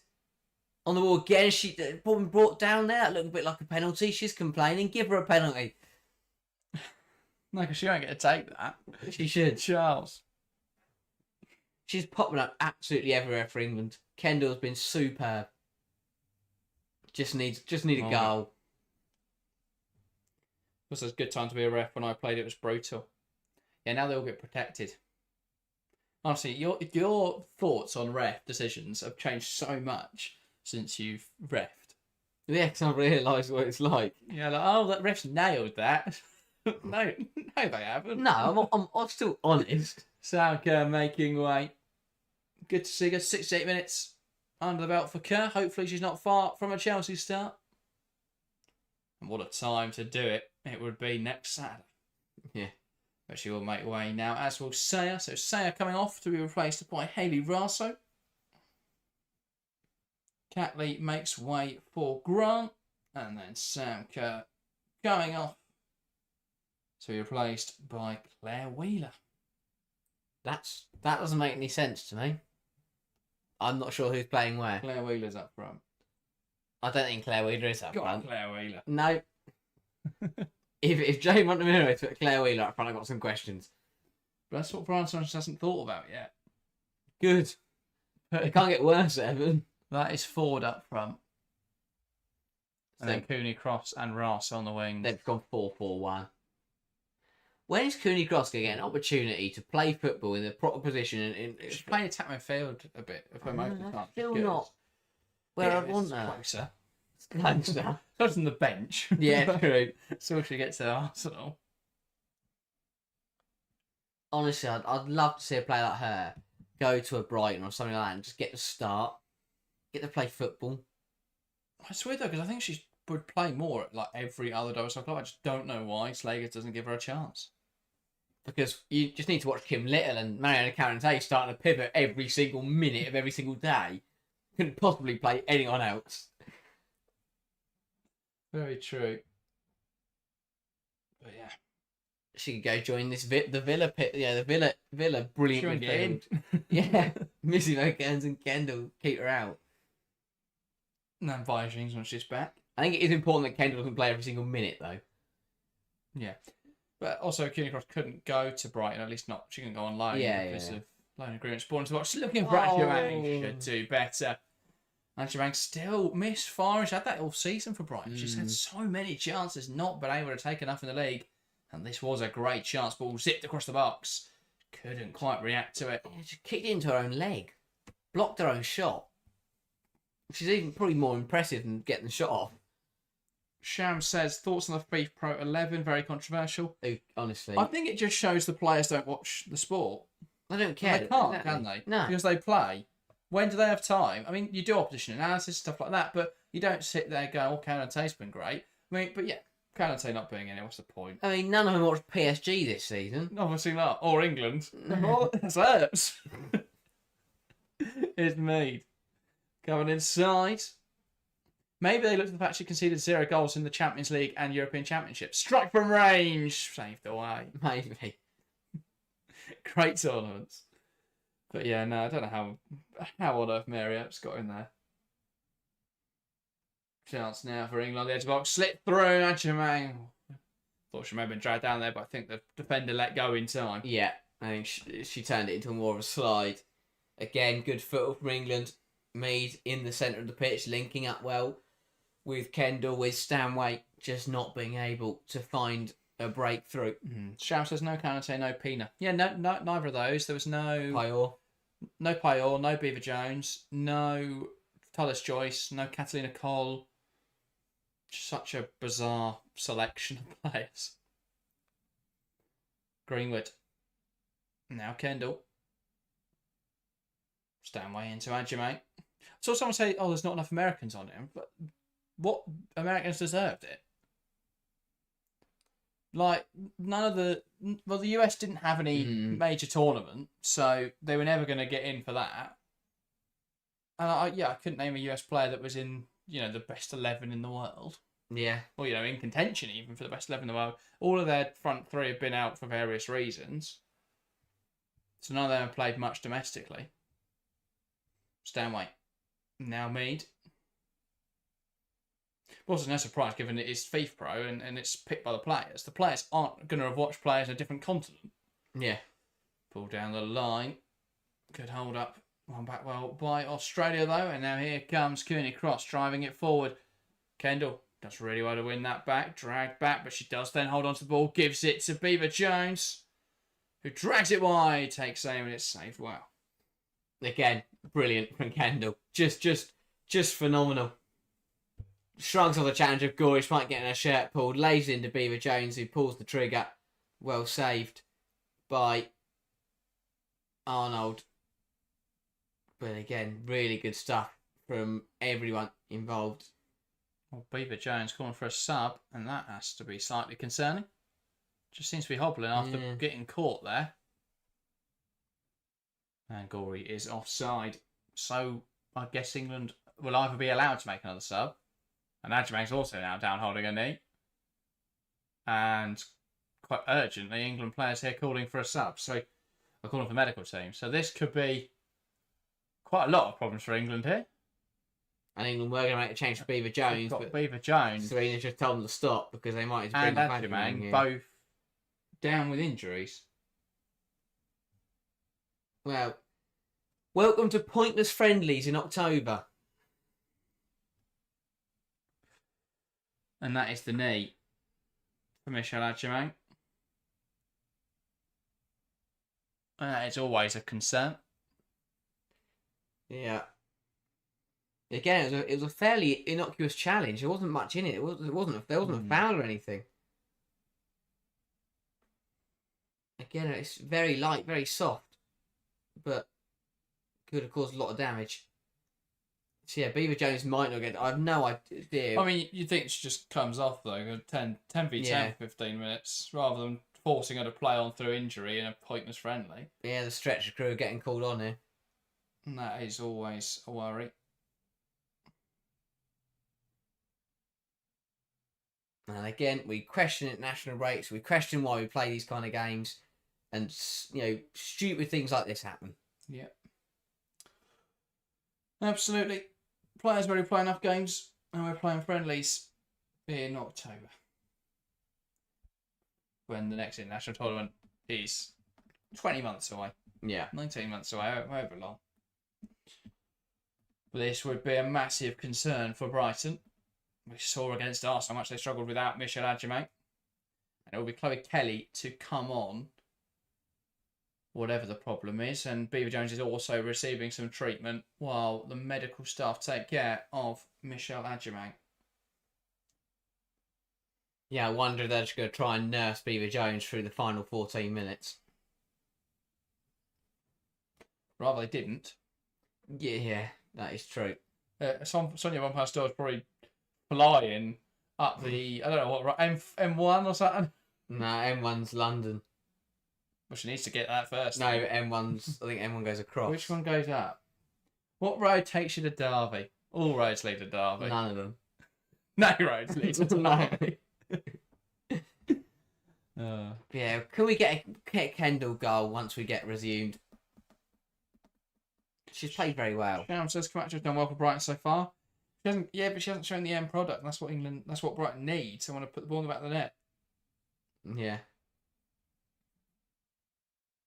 Getting a very focused. I don't know what this is weird. Can we Filming of Beaver Jones. Oh, she takes a drink.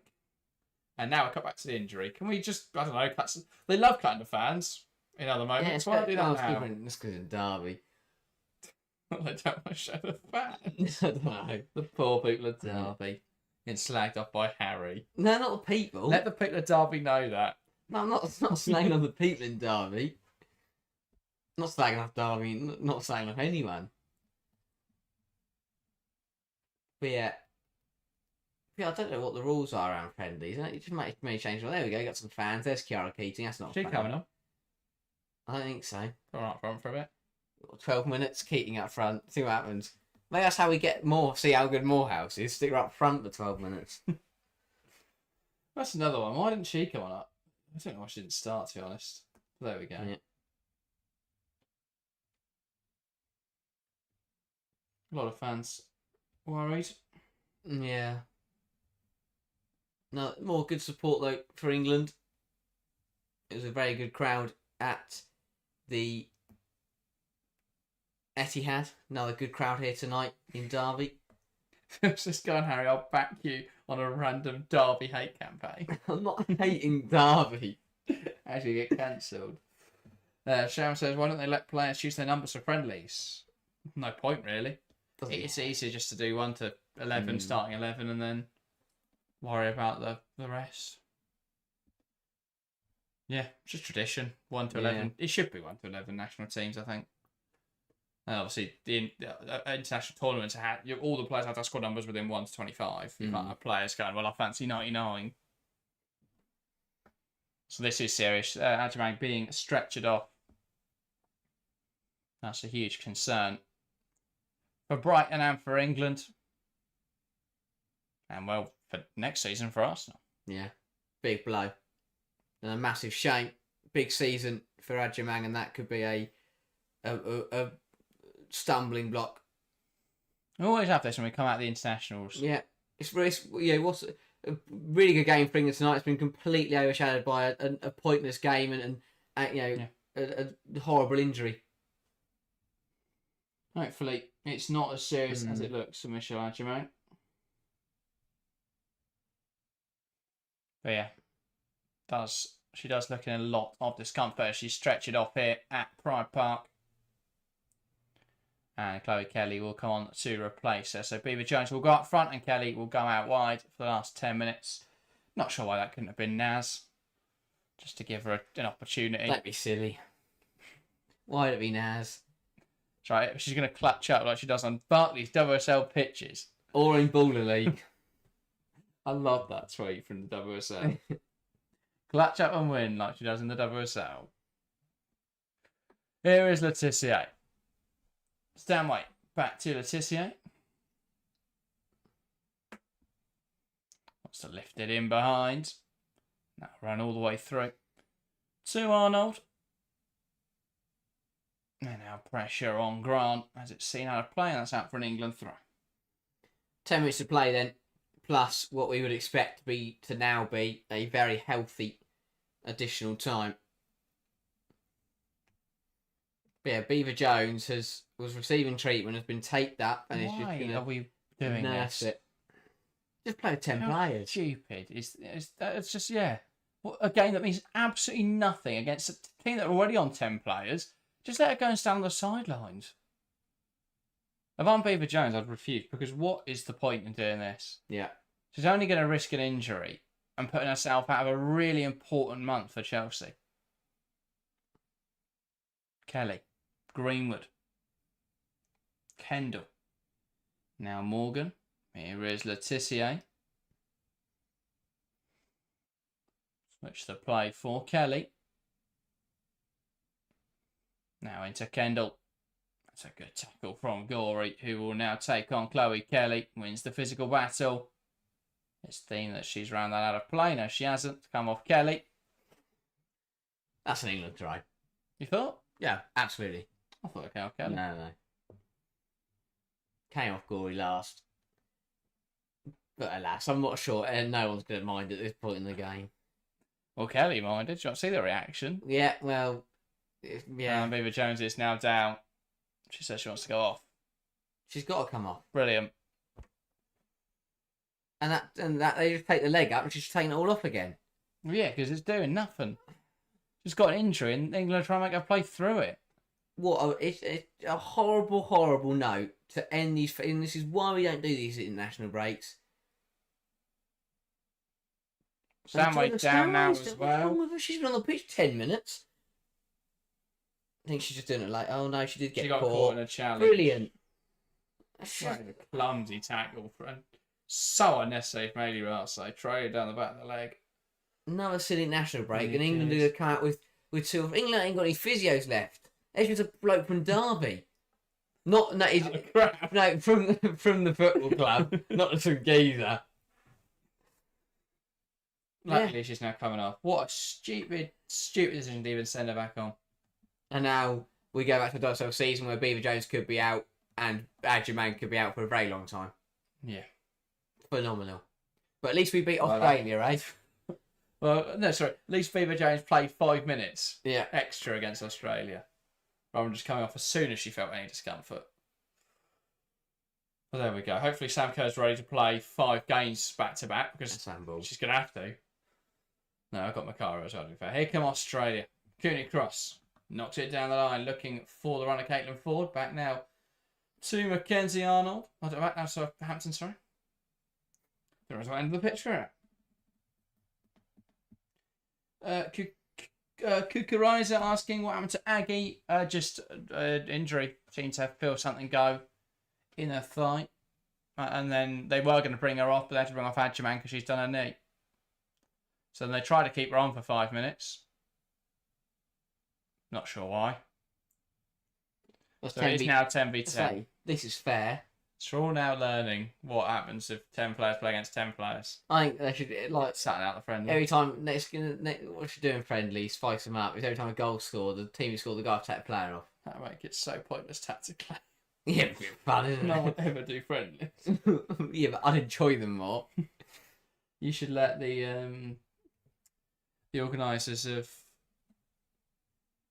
the ball. I was just, what's the women's football? World Sevens. Does that still exist? Yeah, they're doing a US one. Oh, has no one blown that up yet? US one in December, I think. Not going to Florida for it? No. Thought you'd be straight there. Well, if we get invited, I'd love to go UEFA. That'd be a great, not UEFA. Whoever runs it. I don't know who runs it. UEFA running a tournament in America. Well, Sweet have you only met American Stefan? clubs. Kelly. Oh, is it only American clubs? I don't think any English clubs are going to play in the middle of this season. It's in December. What is it in December for? Because they're doing like an American version of what they did in... Oh, right. It's the same company, they run them all. Right, there's a couple of fouls in there. I have no idea. I thought Mead was What's he taken out bloody next to the area for penalty, but, we'll move on. Sham says, who's your player of the match? I'd go Letitia. I would say... Kendall or Letitia. Kendall or... I'll probably say Kendall, yeah. Thought you could go Taylor Hines there. No, I was thinking Kendall or Toon, but Toon didn't... Toon? Yeah. What? Just disagree. I think she played well tonight. I think she played very well tonight. I thought she was brilliant. Linked up superbly, got the assist for the second goal. Looked really, really sharp. Bar, I agree, missed a couple of opportunities of her own, but plays very, very well tonight. Each their own. Sham says the second one is American and South American teams. Sham says you don't like World Sevens. The first one was so good. Not really asked about it being in the middle of the season or at the end of the season. It depends. I mean, if I was a professional footballer, I wouldn't want to have to, I thought it was amusing to watch some of it, but I'm not that bothered about five-a-side football. I can understand why fans enjoy it. I think absolutely. If I was a player, I'd be furious. Piddling about doing cartwheels while I enter some five-a-side arena, and I'd think, what am I doing? Seven, weren't it, in that? Yeah. Oh, yeah. Yeah. Well, yeah. There's still very little tactics to seven-a-side football. I mean, obviously there is still. Go down your local goals. Good out there. It's not quite as good. I might run my own. I've never seen Ethan Mannion doing a cartwheel at goals. Who wants to see that? Well, that's quite amusing. Yeah, fair enough. Not for me. Strike from Gory over the bar. Oh, over the marker's run. How does Katrina Gorey always put in a 7 out of 10 performance no matter what team she's playing for, no matter how bad they play? She's been the best Australian on the pitch. Yeah. It's just so consistent. It's incredible to me that no one's looked at her at West Ham and gone, you know what, we'll give her an option. I feel so sorry for her. But I guess the difficulty is where does she go in the WSL? And if she propped up that Everton midfield... Yeah, Everton are trying to build for the future, though. I think it'll be more Everton like... to go down. What about Tottenham? Because they haven't got enough ageing central midfielders. Yeah, they need another They one. need more. Laetitia. Sharon says the players loved it. It was good fun and good money. I think I'll tell you who doing loved it. for major international tournaments a bit. I think Sir Jim Ratcliffe had a great time. Made. We were going to stream. I think that would have been quite fun. But then they announced the day before they were going to put it all on YouTube. So I was like, well, that's brilliant. There goes my week. Kelly. I was devastated. You were at school. True. I had nothing to do. Here's Kelly. On to Missy Bo Kearns, who gets it for a strike. It's blocked well. Now Australia wanting to break away. One back by Laetitia. First to score is class, one of my favourites. She would make Arsenal so much better, but Rene would never select her. No, that's true. Because you've got to have that little Caldente pivot. It's always little and Caldente. The day I see a pivot that isn't little Caldente is going to be a glorious day. And I don't mean for 45 minutes. I mean for a whole 90-minute football match. It's a random question for England and Australia, but do you think it'll be Little's last season with Arsenal? No, because Slayers don't have that. All right, better question. Do you think it should be Little's last season with Arsenal? I'm always a firm believer in that players should always leave on a high. I hate it when you see a club legend go one season too long, and then their last season ends up being marred by mistakes and poor performances. Yeah. It's like they should I mean, you could even argue that maybe Little should have ended on the Champions League win last season and gone out on that high. But I still think she's got this season in her, of course. I think if her contract was up, she would have. Yeah. I think I always believe that even if it's sometimes a year too early, just don't take that risk if you are a club legend. Because you've seen it a couple times. I think that she'll bow out though in a similar fashion. I think that Arsenal fans are still so appreciative of how it's what a fantastic servant she's been for the club. I don't think it's too bad in that case. I think it's more from an Arsenal perspective. Yeah, but Slager's I don't know. I think Slager's got a lot to learn, and of course she's a young manager. But I think it's the same things that she's doing even after a season now. Like But she is 38. Kim Little. No. Oh, Snakers. Yeah, I know, but no. Any Not even coach and manager in the world should be able to tell you that you never put Alessia Russo in the 10 ever. Yeah. She's 36, left-footed. I don't think I've ever seen a manager's foot lifted on. Get her back in the Netherlands national team. What's she doing? Get her back playing. She played 41 times for him. But yeah, I think she's done. That's 6 minutes of additional time, but I think she's done all right. I think she's done incredibly for one Champions League. But it's that situation. Dimitrescu just cannot be bothered, can she? She even looks. Why is she given 6 minutes? She's rolled her eyes at 6 minutes. We're playing. She picked it. I'd rather we stretch it off and we only got 6 minutes. I don't think Dimitrescu. I think she's a bit rushed to leave Derby. But Slager's is 36. She could manage Arsenal very realistically for the next 24 years. That is insane to think about. But if it moves in the direction of strike now from range, blocked well by Stanway, moves in the direction of the men's game, I see no reason why she couldn't have a reign like that, where she builds this dynasty at Arsenal. But what, like Mikel Arteta, and he wins the FA Cup and the Community Shield? Well, she's 7 already years. won the Champions League. She's done better than Arteta in 7 months than he's done in 7 years. But yeah, I think giving her that time to build and understand, I think is fine. Oh, Caitlin Foord's been booked for not leaving the pitch quick enough. Dimitrescu's not bored yet. I also think managers will get more time in the women's game than they ever will in the men's. You see how long Jonas Eidevall was given, despite fan protest. Bring him back. No. I'd love to see Eidevall at a Brighton or something. I think Sega, as you say, it's long term, it's a project. I just think there are certain things that she are doing that for me are still very rookie mistakes, and for a manager that has now been at a top club for as long as she has, I know it's not very, but even that short amount of time is enough to not doing what she's doing.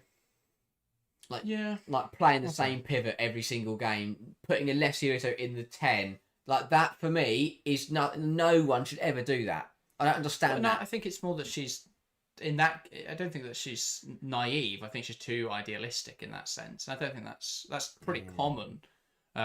She's fairly dogmatic, clearly, in her view of the game and how it should be played. And what you want is managers who are more pragmatic and can adapt to different situations, which I think Slager's got elements of pragmatism. I think the way that she's able to change for those big matches, but I think in terms of being able to change on the fly in games, we haven't really seen that yet from Slager's. That would be the big question for me. The thing that frustrated me, especially like the Man City game, for example, was the fact that she changed something, it would work, and then they just go back to what they were doing and start doing badly again. Well, I think they're under pressure. Last season there was no pressure in the league, and I think in those games where every 3 points is so important because of how close the league is, when you start dropping points, that's when the pressure really comes. And I think what we've seen from Slagers since that United game, especially, is that in matches they've gone early and they've got that goal, and then for some reason they're then sitting back, and it's because she just wants to soak up that pressure and just get the win, get the 3 points. What's actually resulted in is that they get overwhelmed by that pressure. That happened in the Villa game. It happened in the City game, 2 times, and then it happened again in the Brighton game. They were really poor, but they got away with it because Leon Brighton again didn't really have the attackers. Leon again. They started really positively and then they sat back. So I still there are obviously elements as well where the tactics aren't working. I think the Lyon game was slightly different as well because that came down to individual errors rather than systematic issues. But ball over the top now from Morgan. England coming forwards, and it's Charles overlapping on the right hand side. Wants to take on Grant, does well, looks to cut it back, and it's blocked away well. And if you want to see more conversation like that, then look out on the channel 12 o'clock tomorrow. We will be discussing every WSL club season so far, giving it a grading and assessing how it's gone compared to our expectations and how we expect it to go forward. So look out for that. That is dropping 12 p.m. GMT tomorrow. So look out for that. I thought we actually did well. I don't think we were too... Normally, you think we do rubbish. No. But in terms of if anyone's sat there thinking that we might have just sat there and slagged teams off, I don't think we think we were pretty positive with most teams, bar Liverpool and West Ham. Maybe just even Liverpool. We tried to be. Yeah, maybe West Ham. I don't think there's a single positive at West Ham Football Club.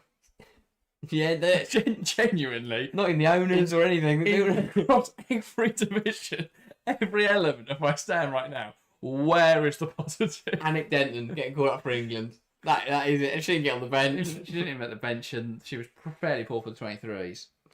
True. Shams says VAR. So that's not a pen. We don't have VAR. Did you think that was a pen? The one on Missy Bay Cones? They're going to check it, or is she going to talk to the? Yeah, she's going to check it. Where the hell have they got VAR from? Where did VAR? Sorry. Why have Derby got VAR? That wasn't a penalty. Oh, they're checking it. I thought they were just showing that replay back because she missed. That is not a penalty. Bit of a clip afterwards. She's about to give this. That is not a penalty. Penalty. How is it? Right, it's not. I'm sorry. Like, I love England, but I can understand Chico with complete set. That isn't a penalty. That really isn't a penalty. Let's have a look. She doesn't get the ball, but the ball's already gone by the time it makes contact. That isn't... No, that's not a penalty for me. Montemurro's fuming. That is never given back VAR, and no one has a problem with it. No, give it to Kendall! Why are we letting Sam... Oh, no, that's a terrible idea. Champions clutch Kelly, no Georgia again. Why isn't Lucia Kendall taking this? Someone needs to just add more to the tally. What? No. Give it to Kendall. Jordan Stanway stepping up for England. Looking to get a second penalty off this international break. From 12 yards. Deep breath. Steps up. And lashes it home. And it's England 3, Australia 0. And that caps off a wonderful evening in Pride Park Derby. Katrina Gorey's still not happy about that penalty. But it's England 3, Australia 0. Jordan Stanway from the spot. Well done. Good penalty. Well dispatched. I just don't think it's a penalty, to be honest. I think Gorey is very unlucky there.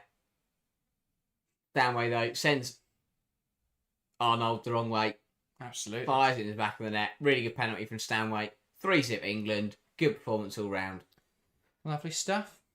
Now go back to plugging tomorrow's video. Yeah. No. But yes, do make sure to check that out. Check out the video drop on Friday as well. Not sure what that's going to be yet. But you will soon. That is full time here in Derby. England 3, Australia 0. Red card for the Aussies. And England from there really took charge. 3 goals, a strike from Beaver Jones on the rebound of her free kick. A goal from Lucy Bronze, she cut inside. And a penalty from Georgia Stanway, cap off a much improved evening for England here in Derby compared to what was witnessed in the Etihad on Saturday night. And now we can all rejoice because the international break is over and the WSL is back. We have got a very exciting 3 weeks of WSL action headed our way this weekend. A double header for us. Make sure to join us live for coverage on Saturday and Sunday. Make sure to join us next weekend for the coverage on Sunday. And then we cap off the little 3-week period with the Manchester Derby. And I can't remember what the Sunday fixture is on the 16th. But look out for that as well. They're all going to be incredibly fun. And then we're back round to international break again. Hooray! Such quick succession. But we do have 3 weeks of WSL, so I am very, very excited. Make sure to join us for all of that. That, though, is everything from us today. Thank you guys very much for watching. And we'll see you next time.